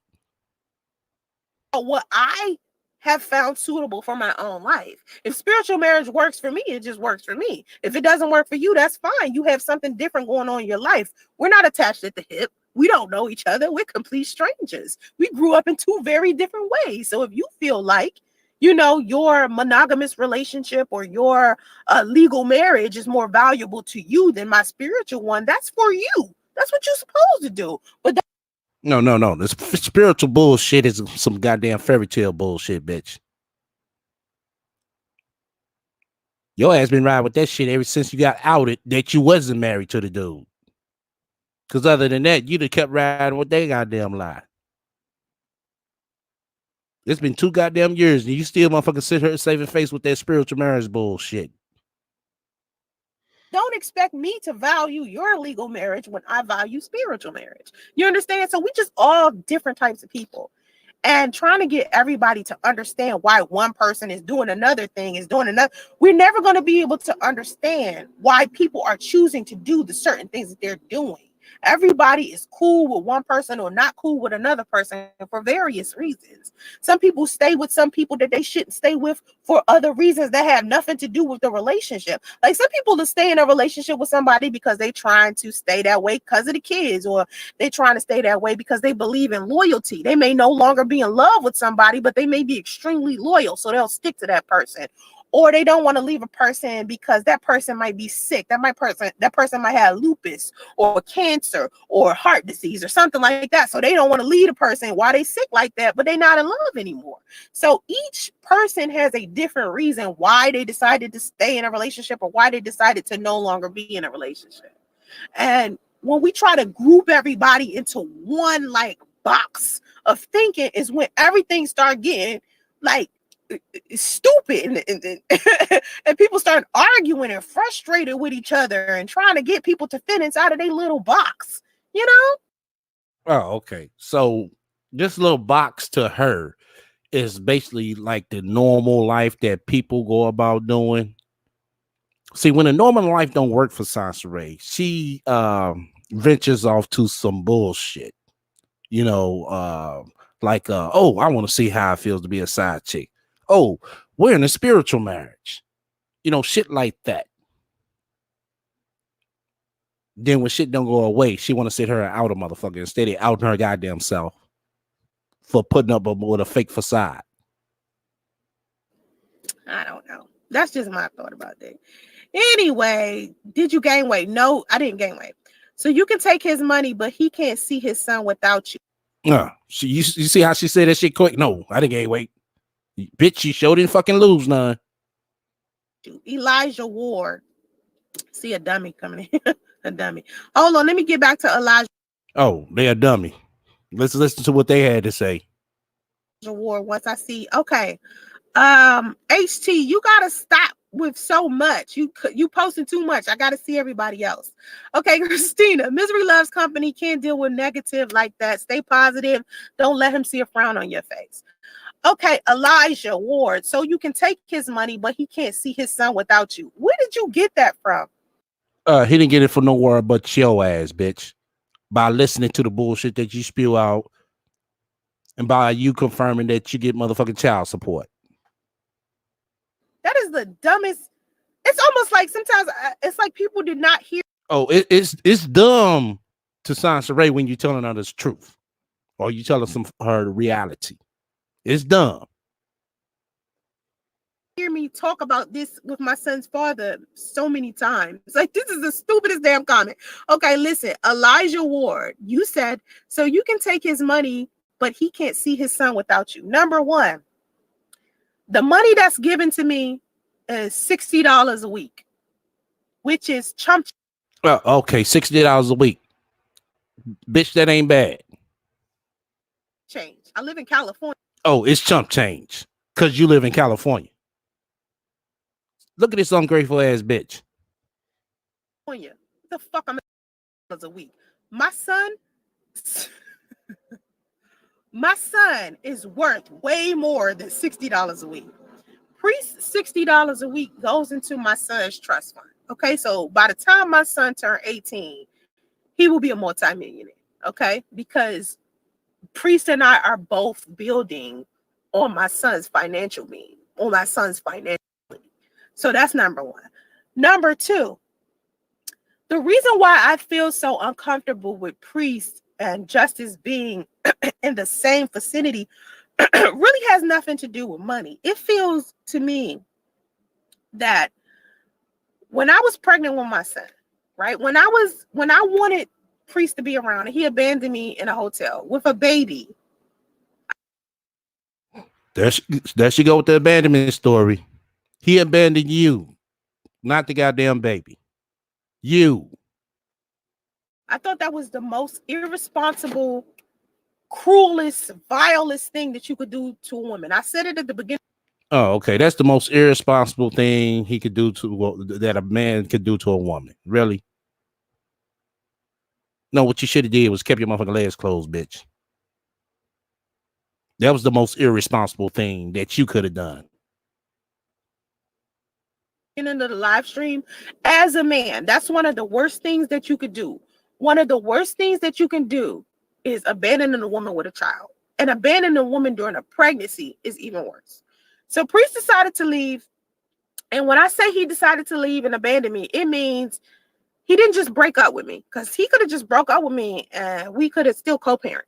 Okay, how the fuck he gonna co-parent from goddamn 3,000 miles away, you dumb bitch? He broke up with me, blocked my phone number, stopped answering my calls, dipped out. And I would have did the same thing dealing with a motherfucking stinky pussy ass bitch like you. Act like our relationship never happened. Treated me like I was just this jump off that he had sex with one time. Not Sans Ray, your record shows that you use nothing but a jump off. So what the fuck? a woman that he was sitting here building a life with, engaged to, spending every day of his every waking moment with, a woman that was taking him to work, giving him money for lunch, cooking. Oh, you give him the money for lunch? Really? Sounds right. I don't get this shit. This shit don't add up. How the fuck it is you give him the money for lunch when you wasn't getting no income in? All you was getting was motherfucking spiritual donations off of motherfucking YouTube. But you was giving money for lunch. But you couldn't give him half of your motherfucking money for the motherfucking room for the week. Cooking him dinner, washing his clothes, shit like that. He treated me like I was just some chick that he slept with one time. And I had his baby. I had his son. Do you understand that? So if a man is treating the woman that his child is living inside of as trash, he apparently didn't care about his son. You know what I'm saying? No man who cares about his child would leave his child, who is inside of his mother, inside of a hotel with her not being able to take care of herself. Because you guys got to remember, I was sick as hell. Like, I was really... Shit, bitch, you looked fine to me. You was able to get on YouTube and everything, do an interview and all that shit. What the fuck you talking about? You was sick as hell. What, you was sick in the motherfucking head? Which you still is. That's the only sickness you got. He's sick. I wasn't just telling y'all that. Like, I was on bed rest. I was severely ill. I was in high-risk pregnancy. I could have miscarried my son at any given moment. I could have had a stillbirth. Anything could have happened to my son. I could have died giving birth. That's how serious pregnancy and giving birth is. And when men... Well, it sounds like you got a lot of motherfucking complications going on over there.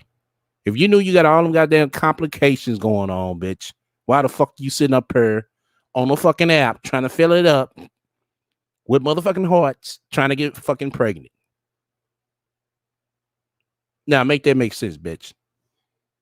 Devalue that, or they don't see the severity in that. Something is wrong with them. They lack a level of compassion. And so when I think about that, it's just like, I can't trust him with my son. I can't trust him with a baby. Could I really trust? Shit. I don't think nobody can trust you with your motherfucking self or a baby. This bitch show got the motherfucking nerves, man. Once again, you fuck with me, hit the likes. If you don't hit dislike, feel free to comment and subscribe. Also, feel free to shut the fuck up, donate to the spiritual fund just as well. Let me shout the spiritual donors again. Initials WE and hold on. 123,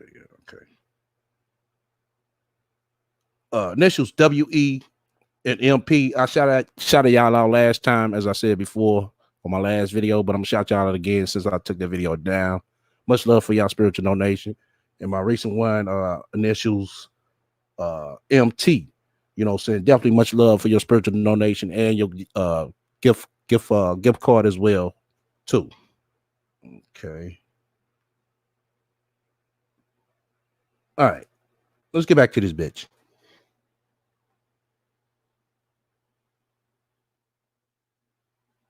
Instead of me just assuming, okay, because he treated me bad during my pregnancy, maybe he won't be a good father. What I did was give him an opportunity to be around our son. So for my entire pregnancy, the first year my son was born, I kept contacting him, asking him, did he want to meet? Did he want to see his son? Did he want to blah, blah, blah? And he kept declining. My son's birthday last year, I was supposed to fly from California to Georgia so my son could have a birthday party. And why you didn't fly, bitch? Since you got all your friends down there, like you said, and your family down there. So why you didn't fly? The fuck about it, her. Because no one in Georgia has seen my son face to face. None of my co-workers, former co-workers, none of my friends. Remember, I lived in Atlanta for 17 years. So most of the people I know. Yeah, we know that, Sansa Ray. You lived in Atlanta for 17 fucking years.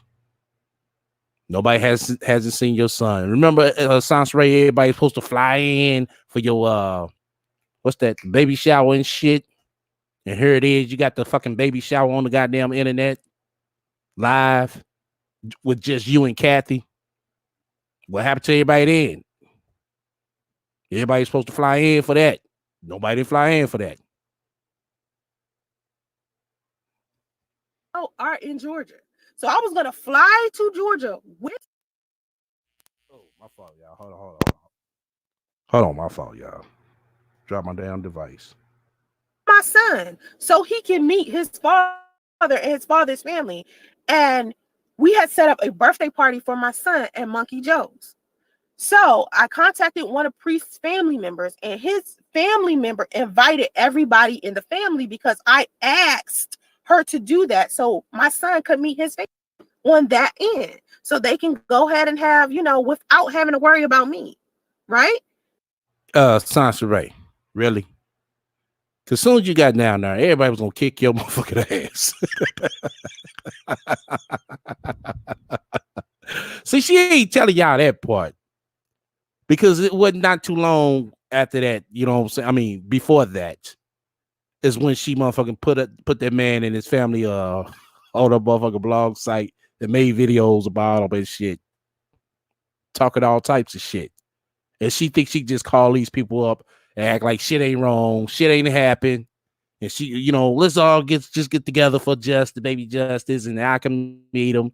Man, as soon as you got down there, they was gonna kick your motherfucking ass. That's probably why the bitch didn't go. Oh. Priest declined that. He said he wasn't gonna show up to his son's birthday party. Okay, but you still could have took him down there to see his motherfucking his other people. Somebody would have came. Somebody would have had the heart to come. That's what he did. So when I think about him being around my son, I don't trust Priest with my son. I can't even fathom that. I don't even know. No, If you could lack that much compassion with a kid, then I don't know about you. I don't know what you're talking about, Elijah, but that's why I will want supervised visits. Right. Oh, Shell. Right. I forgot about that one. Exactly. Shell is right. This is when she called the radio station and told them her lie / sob story, and Priest found out, which was a lie. Which was a motherfucking lie. She ain't saying that this time. I guess it wasn't suitable for this lie. I told y'all, she make lies up to be suitable for her at that time frame. That's why she be like, oh, check this out. Listen to this. It's basically, oh, listen to my bullshit. I don't know if maybe you dumb. Is it that you dumb, or what is it that you not understand? So I could try to explain it a little better. Because maybe I'm just wording this wrong for you, or maybe you just, trying to be messy. I don't know. Everybody dumb, all except Sansa Ray. Everybody stupid, all except Sansa Ray. Okay. It is, but if a person lacks compassion for a unborn child or an infant or a child under one or any person, if a person can abandon another human being when they're severely ill like that, you should not trust them to take care of another human being. Like, that's stupid. Like, if you put, say for instance, if you're driving down the street and you see somebody in the street bleeding and they asking for help, you gonna keep driving by? Or you gonna I'm gonna show motherfucker, check my motherfucking surroundings, because I don't know what the fuck I'm, you know what I'm saying, get myself into. What, you just gonna jump your monkey ass out, Sans Ray, and just go help him? call 911 for him? If you keep driving by, trust me, you the last person that somebody need to trust with a kid. You understand what I'm saying? Like, to me, I don't know. I just don't trust him with that. And then when I gave him the opportunity to meet his son and he declined that, why would I want to keep pushing a baby in a person's face that don't want a baby? Clearly, he's saying he don't want to meet his son. So don't you think I would be putting my son in harm's way if I'm trying to shove a baby on a man? You know what I'm saying? Like, something just don't feel right about that. And I don't give a fuck who's saying what. It's not your situation. You'll never be able to understand the cruelty. Like, you guys don't get it. Me telling you that he abandoned me in a hotel was just one part of the shit that he was doing that was so cruel and so vile. It was like, oh, okay. What's the other part, Sans Ray, that was so cruel and so vile? when he was, before he even left me in that hotel, right? He was doing shit that it's almost like he was trying to get me to miscarry. He wanted me to miscarry. It was like, it was stuff that he was doing. Okay, everybody. This is something new again. This is breaking. It's very breaking news. Now, Priest was trying to get her to miscarry. Wow. Did y'all know that? Like, he knew anytime we had an argument, anytime I would get worked up, I would start bleeding.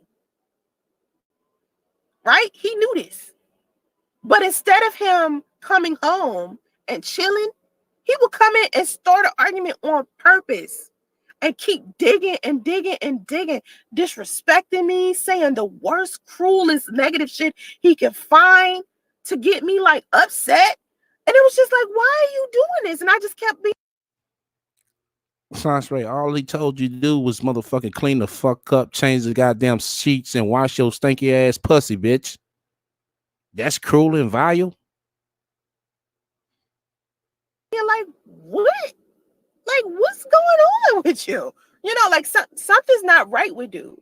Something's not right. Then it's almost like the type of people that I'm not even gonna say almost, the type of people, and this is 100, the type of people that he surrounds himself with aren't the best people in the world. So if I allow my son to be around him, he's gonna put my son around those people. You know, my son's father doesn't necessarily have the best critical thinking skills ever. So hold the fuck up. Okay, let me get this right. So she was going to take the baby down there to Monkey Joe's and have so the family could see, you know, baby Justice. But now she's saying that by him being around priests, he'll be around some fucked up people. But she was willing to take him down to Atlanta, fly him down to Atlanta to Monkey Joe's to be around some fucked up people. Is that what she's saying?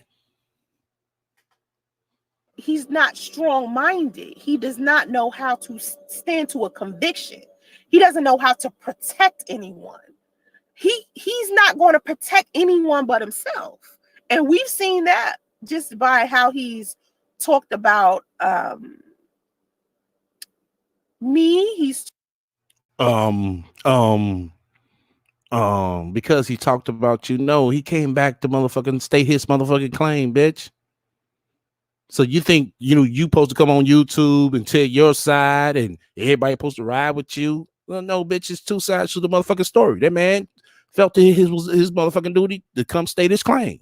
Just like you came and brought the motherfucking story to YouTube. This is nobody's fault but yours.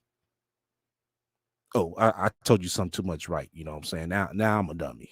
Okay. Talked about how he's talked about Sidonia, how he treated Sidonia. You know, just the way that he What the fuck does him treating Sidonia got to do with him and this motherfucking baby, bitch? Is the way that he came to me when I first met him and was just so disrespectful as far as his family went. He spoke about his family so bad. And I remember him getting on the YouTube trying to pretend like I was speaking about his family in such a terrible way. When really, all of the stuff that I was saying about his family, he had been saying about. Oh, so now it's his fault because the videos that you made about his family is the stuff that he told you about his family. No, Sasha Ray. We heard this shit. You were saying all that shit to motherfucking poke at his family. His family to me, so I don't know. Anyway, so yeah, I don't give a fuck, but I just don't trust him around. I shouldn't trust a nigga like that. Like, think about this. This nigga pretended like he wanted to be married and be a father and all of this stuff. Meanwhile, he's still fucking with his ex the whole time. And then he gets on the social media and tries to depict me as like this woman. I'm not, when I've been like so sweet and kind to this dude. Like, come on, why would I trust him with a child? Why would I trust him with anything? Y'all want me to trust whatever. Listen, any low budget nigga that's out here that's expecting me to trust my son's father with a baby, your ass is crazy. Like, I don't know what the fuck. Like, nah. You said it's not about your son, it's probably you. Again, Elijah Ward, you dumb. Okay. She gonna call Elijah Ward dumb because he can see the motherfucking bullshit. Shout out to Elijah. Shout out to that brother. I know she blocked you, brother. You feel free to come on over here. You know what I'm saying?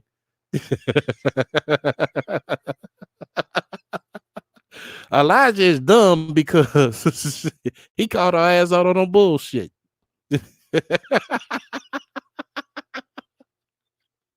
Oh shit. Oh man. So listen to this. Go back to what I was saying at the beginning of the live stream, because maybe you missed it.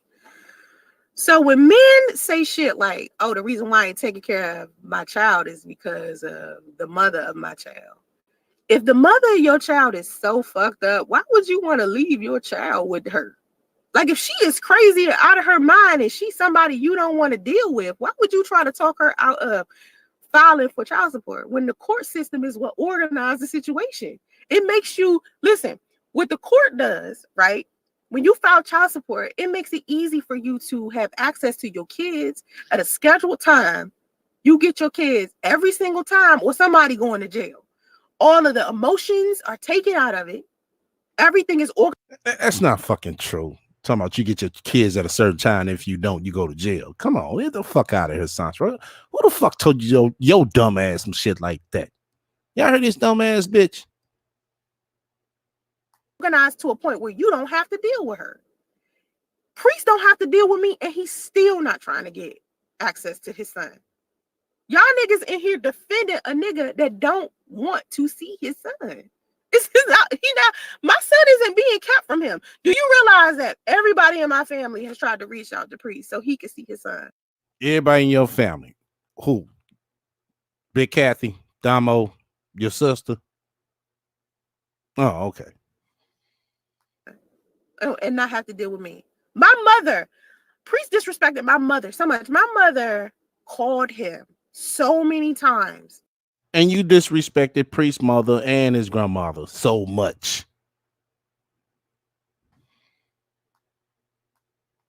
And asked him, what you want to do about justice? What you want to do about justice? What you want to do about justice? But Priest was too busy talking about the relationship. Like, come on, man. Y'all dumb if you think, come on. Listen, when you say something about my feelings being hurt, my feelings don't even matter. My feelings aren't in the way. Nah, bitch, take your fucking feelings out. Cause you ain't shit, bitch. Your feelings don't count. How about that? It looks like his feelings are in the way because he don't want to see his son. Everybody has tried to go out of their way to try to get the situation smooth. My feelings are not that serious. You know what I mean? Like, my feelings are not even nowhere. Who cares about what I feel? It's about my son. And I just don't understand why somebody as stupid as this Elijah Ward person. Like, are you dumb? Are you not hearing what's being said? Like, how many times does it have to be reiterated to you that no one, listen, anytime I reached out to Priest, it was always about my baby. Never about feelings. It was like, nigga, what you want to do about the baby? He could never give a solid answer. It was always him talking about the relationship, him talk about feelings, him talk about YouTube, him talk about what he heard, him talk about gossip, and my ass sitting here. So you want to see your baby or not? You know, like, if you want to see your baby, you can see your baby. But I mean, I don't want to have nothing to do with you, but you can see your baby. Like, I don't, like, to me, again. Now she's sitting her saying all this shit about, oh, you can see your baby. You know, it's no problem for you to see your baby. And I will guarantee you, if Priest was the motherfucker come out there and spend some time, pick his son up to try to spend some time with him, she's going to call some type of bullshit. She's going to do some bullshit. I guarantee y'all. I wish, hey, Priest brother, if you're listening, I won't mind being right there to take this shit, so everybody can see all this bullshit. How she come on her talk? Oh, it's no problem for him to see his son. No, he can see his baby. I will be right there to tape it all. Seriously, so everybody can see this bullshit. I know most of y'all know that she gonna do some bullshit, but this is definitely debunk her ass. Father and husband are two separate roles here. That's not the same thing. It's like two separate things. So you a terrible husband. Period. You are a terrible husband. You may be a better husband to another woman, but A terrible husband, bitch. You was never married to him. What are you talking about? What the fuck this bitch talking about? you was a terrible husband to me, and you was a terrible husband to Sidonia. So Once again, what the fuck does Sidonia got to do with this? Look at her. She ain't got shit to do with this. hopefully you might be a good father. So let's try that. You know what I mean? Let's see if we can get you good apartment. But he didn't want that. So now, because all this time done gone by and people was trying to get him to be a good father, even people in his family, all this time done went by. My son almost 2 years. No, let's include my pregnancy. 3 years of this man pumping into our heads that he don't want to be a father, and y'all claiming I'm the problem. Bitch, you are a problem. Anything you associate yourself with, no matter if it's a motherfucking man, goddamn event, a situation, you are always the fucking problem. Just face it, sounds right. Yeah, fuck. You just ain't shit, bitch. You know it. You know it. And this bitch is still driving fucking Uber, y'all. Who the fuck is this bitch trying to fool? Talking about she in law enforcement. Oh my God. Once again, you fuck with me, hit the likes. If you don't, hit the dislike. Feel free to motherfucker comment and subscribe. Also, feel free to shut the fuck up and donate to my spiritual fund just as well. Shout out to my shadow watchers, my playback watchers, and people in the chat for fucking with me on this midday afternoon. Let me see what else. Oh, shout out to I'm gonna shout out, keep shouting out my spiritual donations as well. Shout out to initials MT, god damn, WE and MP. Yeah, I think I said that right. But y'all know who y'all is. I'm shouting y'all out again as well. Y'all so fucked up in the head. Listen, no. I'm not about to take accountability for his messed up stuff. What's wrong with y'all? Come on, stop it. Stop it. Kevin General, it's not my family's responsibility to reach out to him, but they did. I reached out to him. He wasn't answering. So when my son was born, my mother reached out to him. But that's how loving my family is. My family wanted to make sure he was okay. When my family found out I was pregnant, right? And then they found out he abandoned me there. The men in my family was like, you want me to talk to him? We can see what's going on with him. Maybe he is scared. Like my mother was like, maybe he's scared. Maybe he just don't feel like he got what it takes. My family was really, they kicked into gear. Like, let's just help him. Let's just see what's going on. They didn't instantly reject him. They didn't instantly think something was wrong with him. You know what I mean? So it wasn't, I don't know. I just don't. He wasn't treated badly. You know what I mean? He was treated very well. My kids have gotten to the point that they don't even want to go anymore, and I don't make them. Yeah, like I'm not gonna push my son on somebody that doesn't want to be there. Elijah, you've been put on timeout because I don't know what. I think you just want to argue with somebody. Like it's like you're not hearing what's being said to you. See, basically, Eliza, she wants you to believe her bullshit, and she wants you to jump on her side and her team. But you was able to see through her bullshit, which you called her out on. So basically, when you call her out, then you become the dummy, then you become the troll, you become the stalker. Let's see, you come the desert dry dick motherfucker. You gonna become every motherfucking thing up under the motherfucking sun.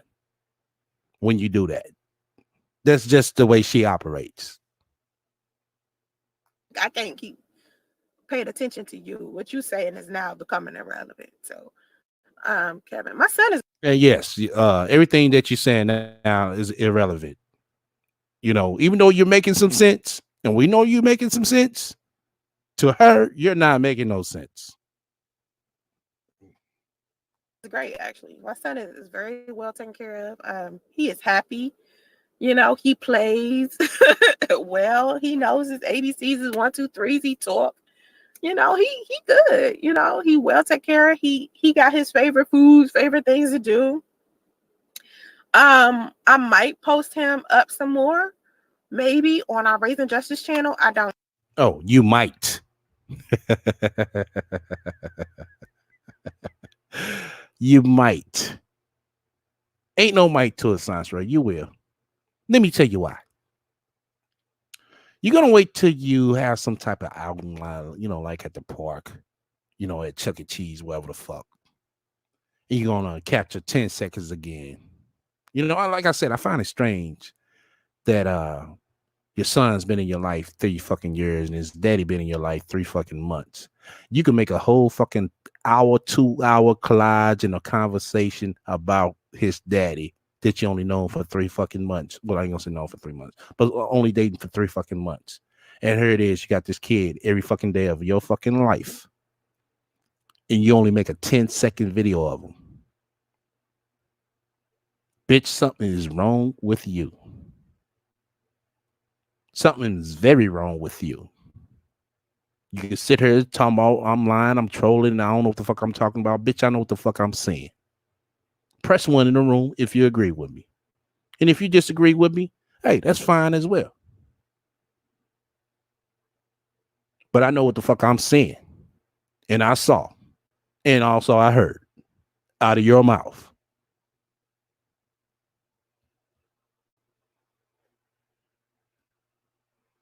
And something else I wanted to say as well.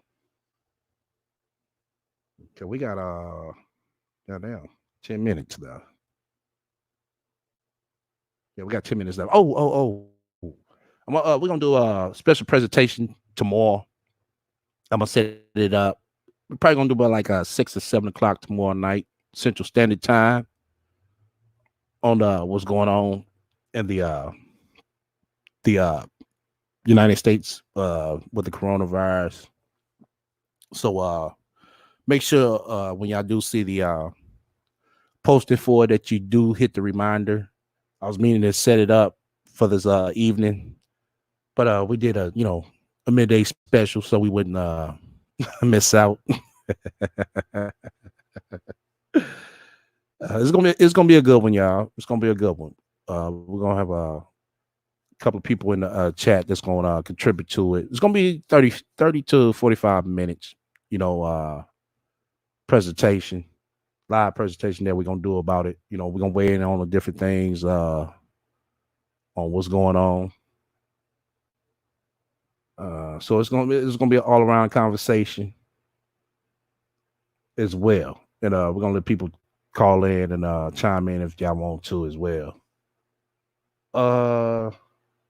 Let's go ahead and get back to this bitch. I'm gonna get my train of thought going back. Now I'm still in limbo about how I want to handle YouTube, because YouTube is one of these places that's kind of like negative, and I don't want my son surrounded by a whole bunch of negative stuff. I just Yeah. That's what we was on. Okay. Yeah, like I said, she's gonna post him like at an amusement park or at the park or something like that. Because she doesn't want y'all to see that the current state that they're in. And she knows it. She know I'm not fucking lying. She know y'all gonna be able to tell. But it sounds like it's too late for that. It's too fucking late. So you might as well go ahead and show it. Cause well, I know she ain't gonna show it, but that's what she's gonna do. She's gonna post a video with him in the car or something like that. It's gonna be somewhere away from the goddamn hotel, because if everybody see that, everybody gonna, she know motherfuckers gonna come at her ass. She knows that. That's why she's been hiding like the rat she is. I just don't, it's just too much negativity came on here. So, I have a social media manager, and my social media manager is. Oh my God. Really, Sansaray? You got a social media manager now? What happened to the fucking management team, bitch? They was supposed to fucking call me over shit. Got what, 6-7 months ago? Now you got a social media manager. Suggesting that I just post my stuff on IGTV and Facebook Watch and my Roku channel, because YouTube, it's not worth the money. I mean, you can make lots and lots of money off of being a content creator. And of course, like I told y'all before, YouTube is a business. I do not use social media for personal use. And I think a lot of people. Oh, you don't use social media for personal use, but you be posting all your personal information on social media. Oh, but that's a business, right? Okay. People believe that I do, but I don't.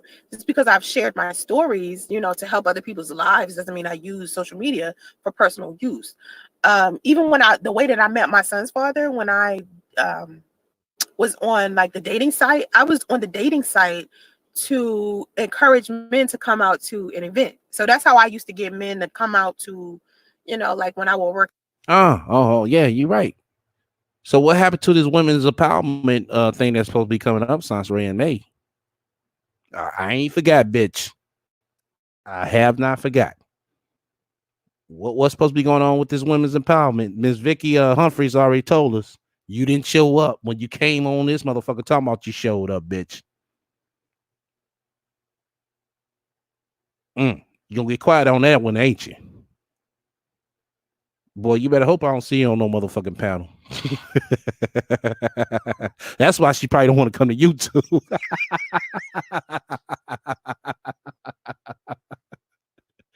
Oh shit. This bitch running out like the motherfucking rat she is.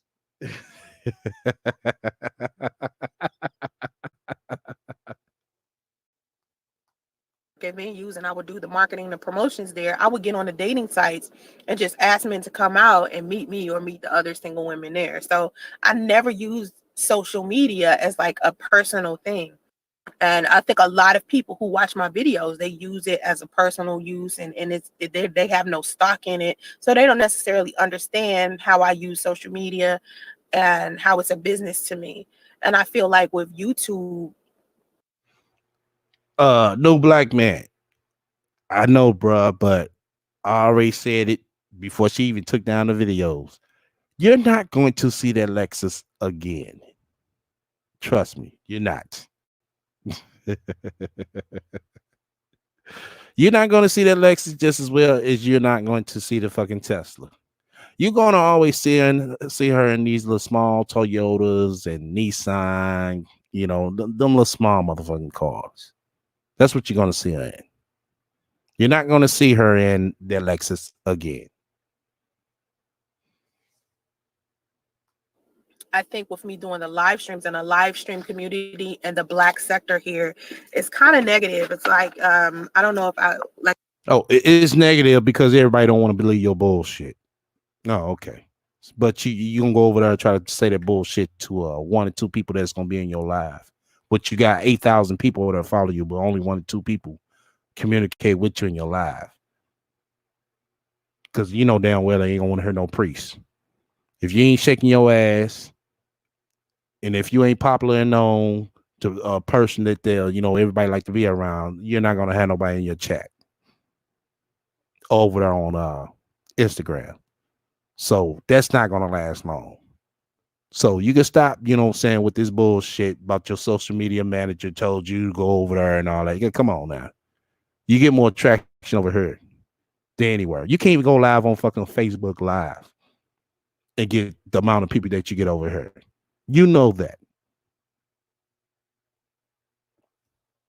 Like I said, I don't know if I want that for my like again, I love, doing videos and stuff, but damn.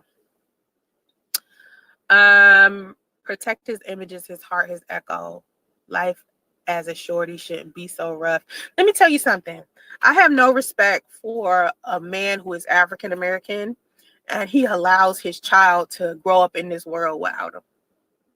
It's hard to Well, in that case, you don't respect your own daddy when he was living. What you saying that? respect a man who does that. Of course I lost respect for my son's father because of how he treated me, but I definitely continue to lose respect for him as the days go by because of how he treats our son.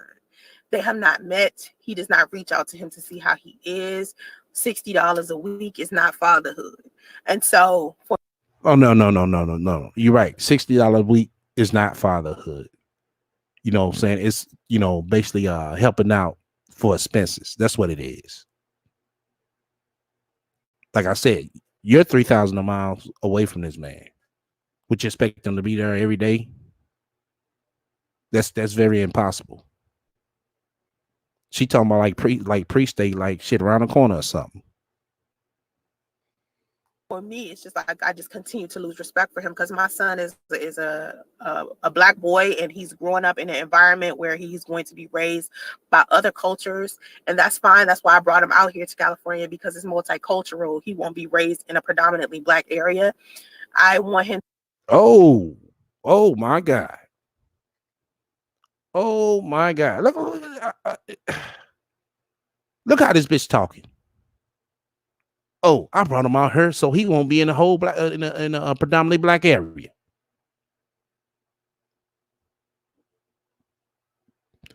I tell you. Wow. But she's for the black community though. Bitch, get the fuck up out of her. To understand what it means to be African American, but I also want him to understand the other cultures and that the world is bigger outside of the United States or outside of the 4 corners of Atlanta. And so with him being in California, Atlanta, oh my God. Why did somebody in Atlanta marry this bitch? That's why she talks about Atlanta so fucking bad, because nobody didn't want to marry her motherfucking stinky pussy ass. Sounds right. Who the fuck gonna what man in his right mind gonna marry a bitch that sit up here and tell everybody, oh, I want to see what it feel like to be a side chick?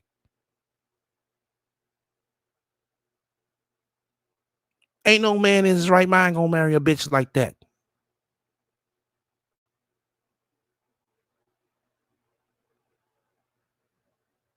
But everything is Atlanta fault because nobody didn't want to wife your monkey ass up. We could read between the lines, bitch.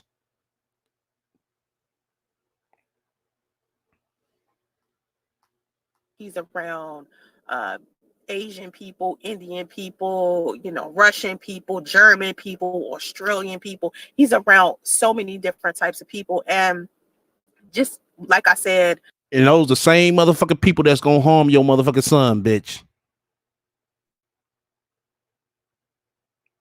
That's the same motherfucking people that's gonna harm your son. I don't know if I told y'all. I don't want to say like I said, because I don't know if I told y'all, but at the job that I'm trying to get right now, I'm the only black person. At my daughter's job, she's the only black person. So Oh, so y'all like to be the only motherfucking coon ass niggas around. Oh, okay, we see. No wonder why you talking about, oh, I'm a police officer. No, I'm in law enforcement. I just want my son to be able to understand, be strong enough to be able to deal with the fact that he might be the only black boy in his class, or he might be the only, black boy at his job, or whatever the case is. I just want my son to learn more and go further than what I did. Oh, to learn more and go further than what you did. So basically, he won't learn shit, you know what I'm saying, being in a predominantly black neighborhood. That's what you saying, bitch? Because that's what show the fuck sound like to me. See, and I'm gonna have to say this to all these motherfuckers that cape for her. This is like one of the main reasons why I do not show sympathy in some ways. Some ways I do, in some more ways I don't. Because this shit right here. Not only the fuck shit that she did and said, but basically overall, that's why I don't respect her or look at her as a black woman. Because this shit right here that she says. Why should I? So when a motherfucker come to me, oh man, you shouldn't be doing that, sister, like that. No, this ain't no motherfucking sister. Get the fuck up out of here with that.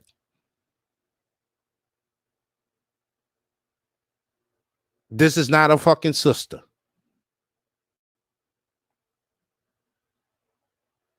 This is a straight ain't shit bitch. And I would tell her that to her face, and I would tell her to her mama's face. You raised an ain't shit bitch.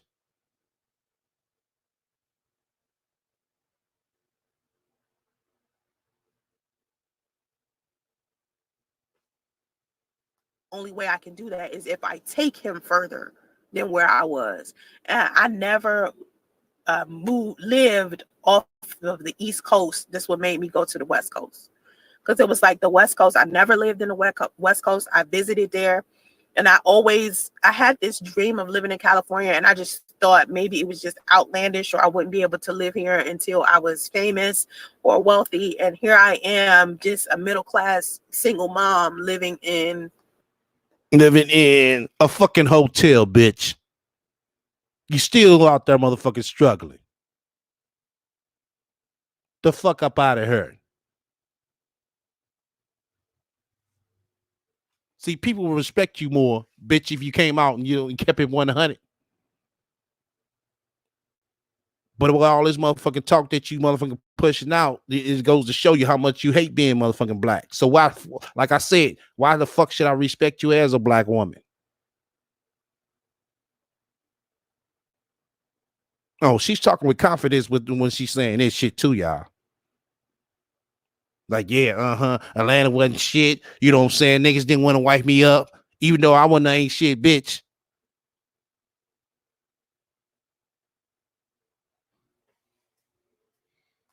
California, and I love it. And my son, I just want what's best for my son, and hopefully, God will send the right father for him. If Priest wasn't the right father for him, then hopefully the universe will send my son his father. You understand? Because my son is a good kid. My son reminds me of Priest sometimes. It's like certain things that my son does. You dumb bitch. He doesn't have to have a father, but he needs a motherfucking strong male role model around him. You sitting here hoping the motherfucking universe send you some motherfucking dick. That's all.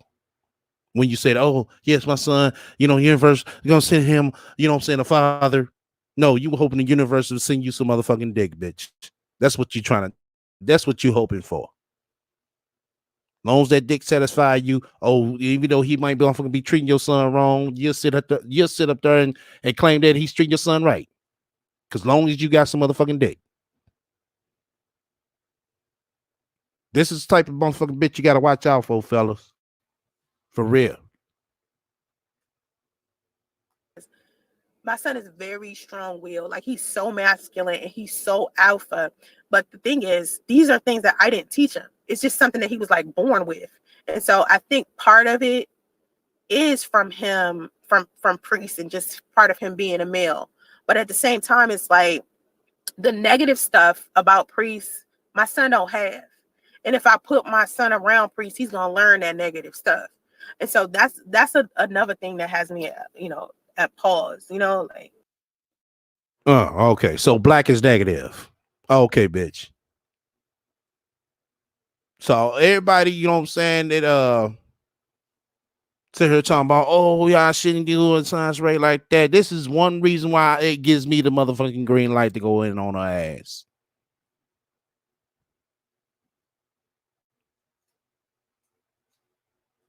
This is the one reason that gives me the green light to go in on her ass.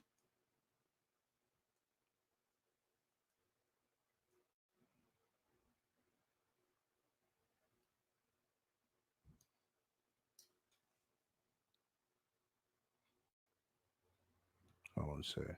You said it keeps buffering? Hold on. No, I don't want to do that, y'all. Hold on. Hold on. So we got 2 minutes left. Press one. Hold on. See what the fuck going on, y'all.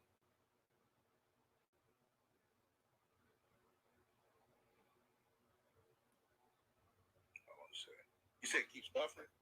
Sorry about the playback.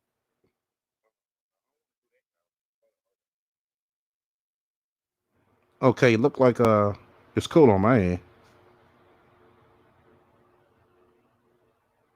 Okay. But yeah, like I said, this is the main reason why goddamn. Sorry about the playback. We got another playback, so sorry about that. Oh the fuck up. Let me unplug this shit till I get shit straight.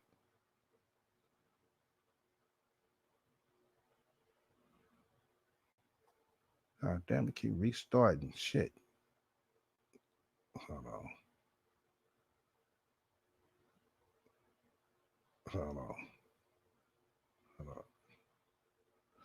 Oh shit. Damn. Bear with me, y'all. Bear with me. There we go. We'll start right there. Fuck it. Okay. Oh, okay. I thought y'all said I need to refresh my page. Okay, that's somebody else. Yeah, I know some people who might be listening to the early part of it. Oh, okay. Yeah, I thought she was talking about me. Yeah, when y'all say things like that, yeah, make sure y'all at the person. I'm thinking y'all talking about me.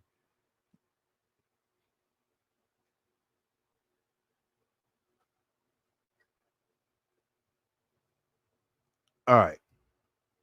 Let's go ahead and play last 2 minutes, then we're gonna close on out. But anyway, I gotta go. I've been on here for like 2 hours, and that's a long time for me to be doing a live stream. You know what I mean? Like, I usually do like an hour. But anyway, I appreciate y'all being here. Again, start watching me on IGTV, because that's where I'm gonna be.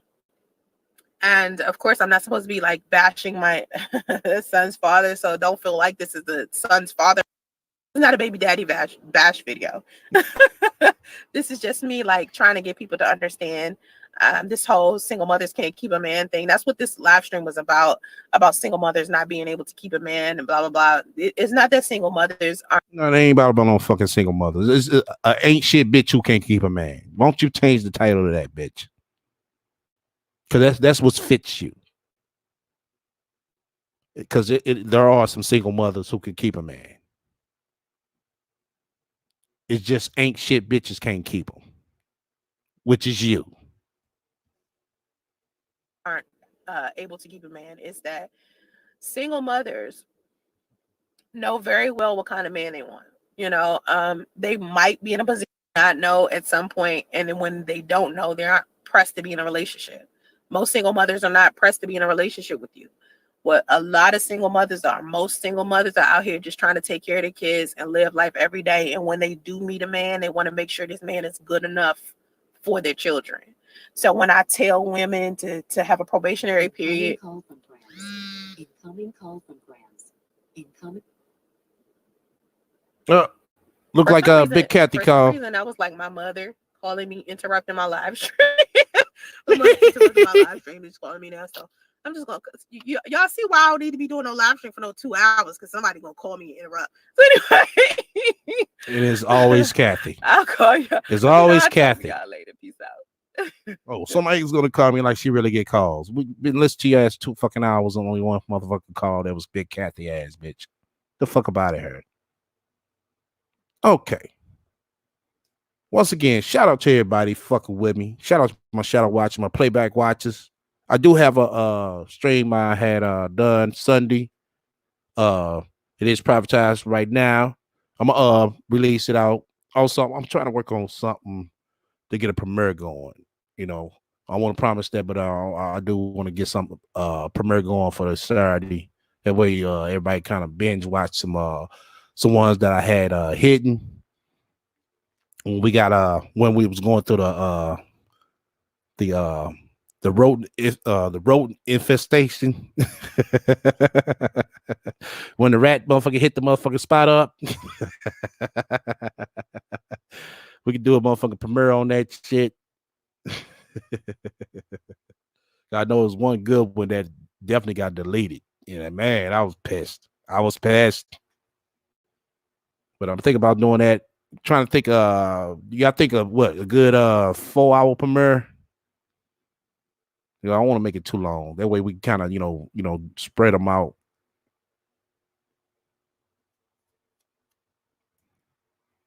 You said I'm at Chili's drinking. Oh, okay. You said check out the videos. You put it in the chat. Okay. Shells, email those to me.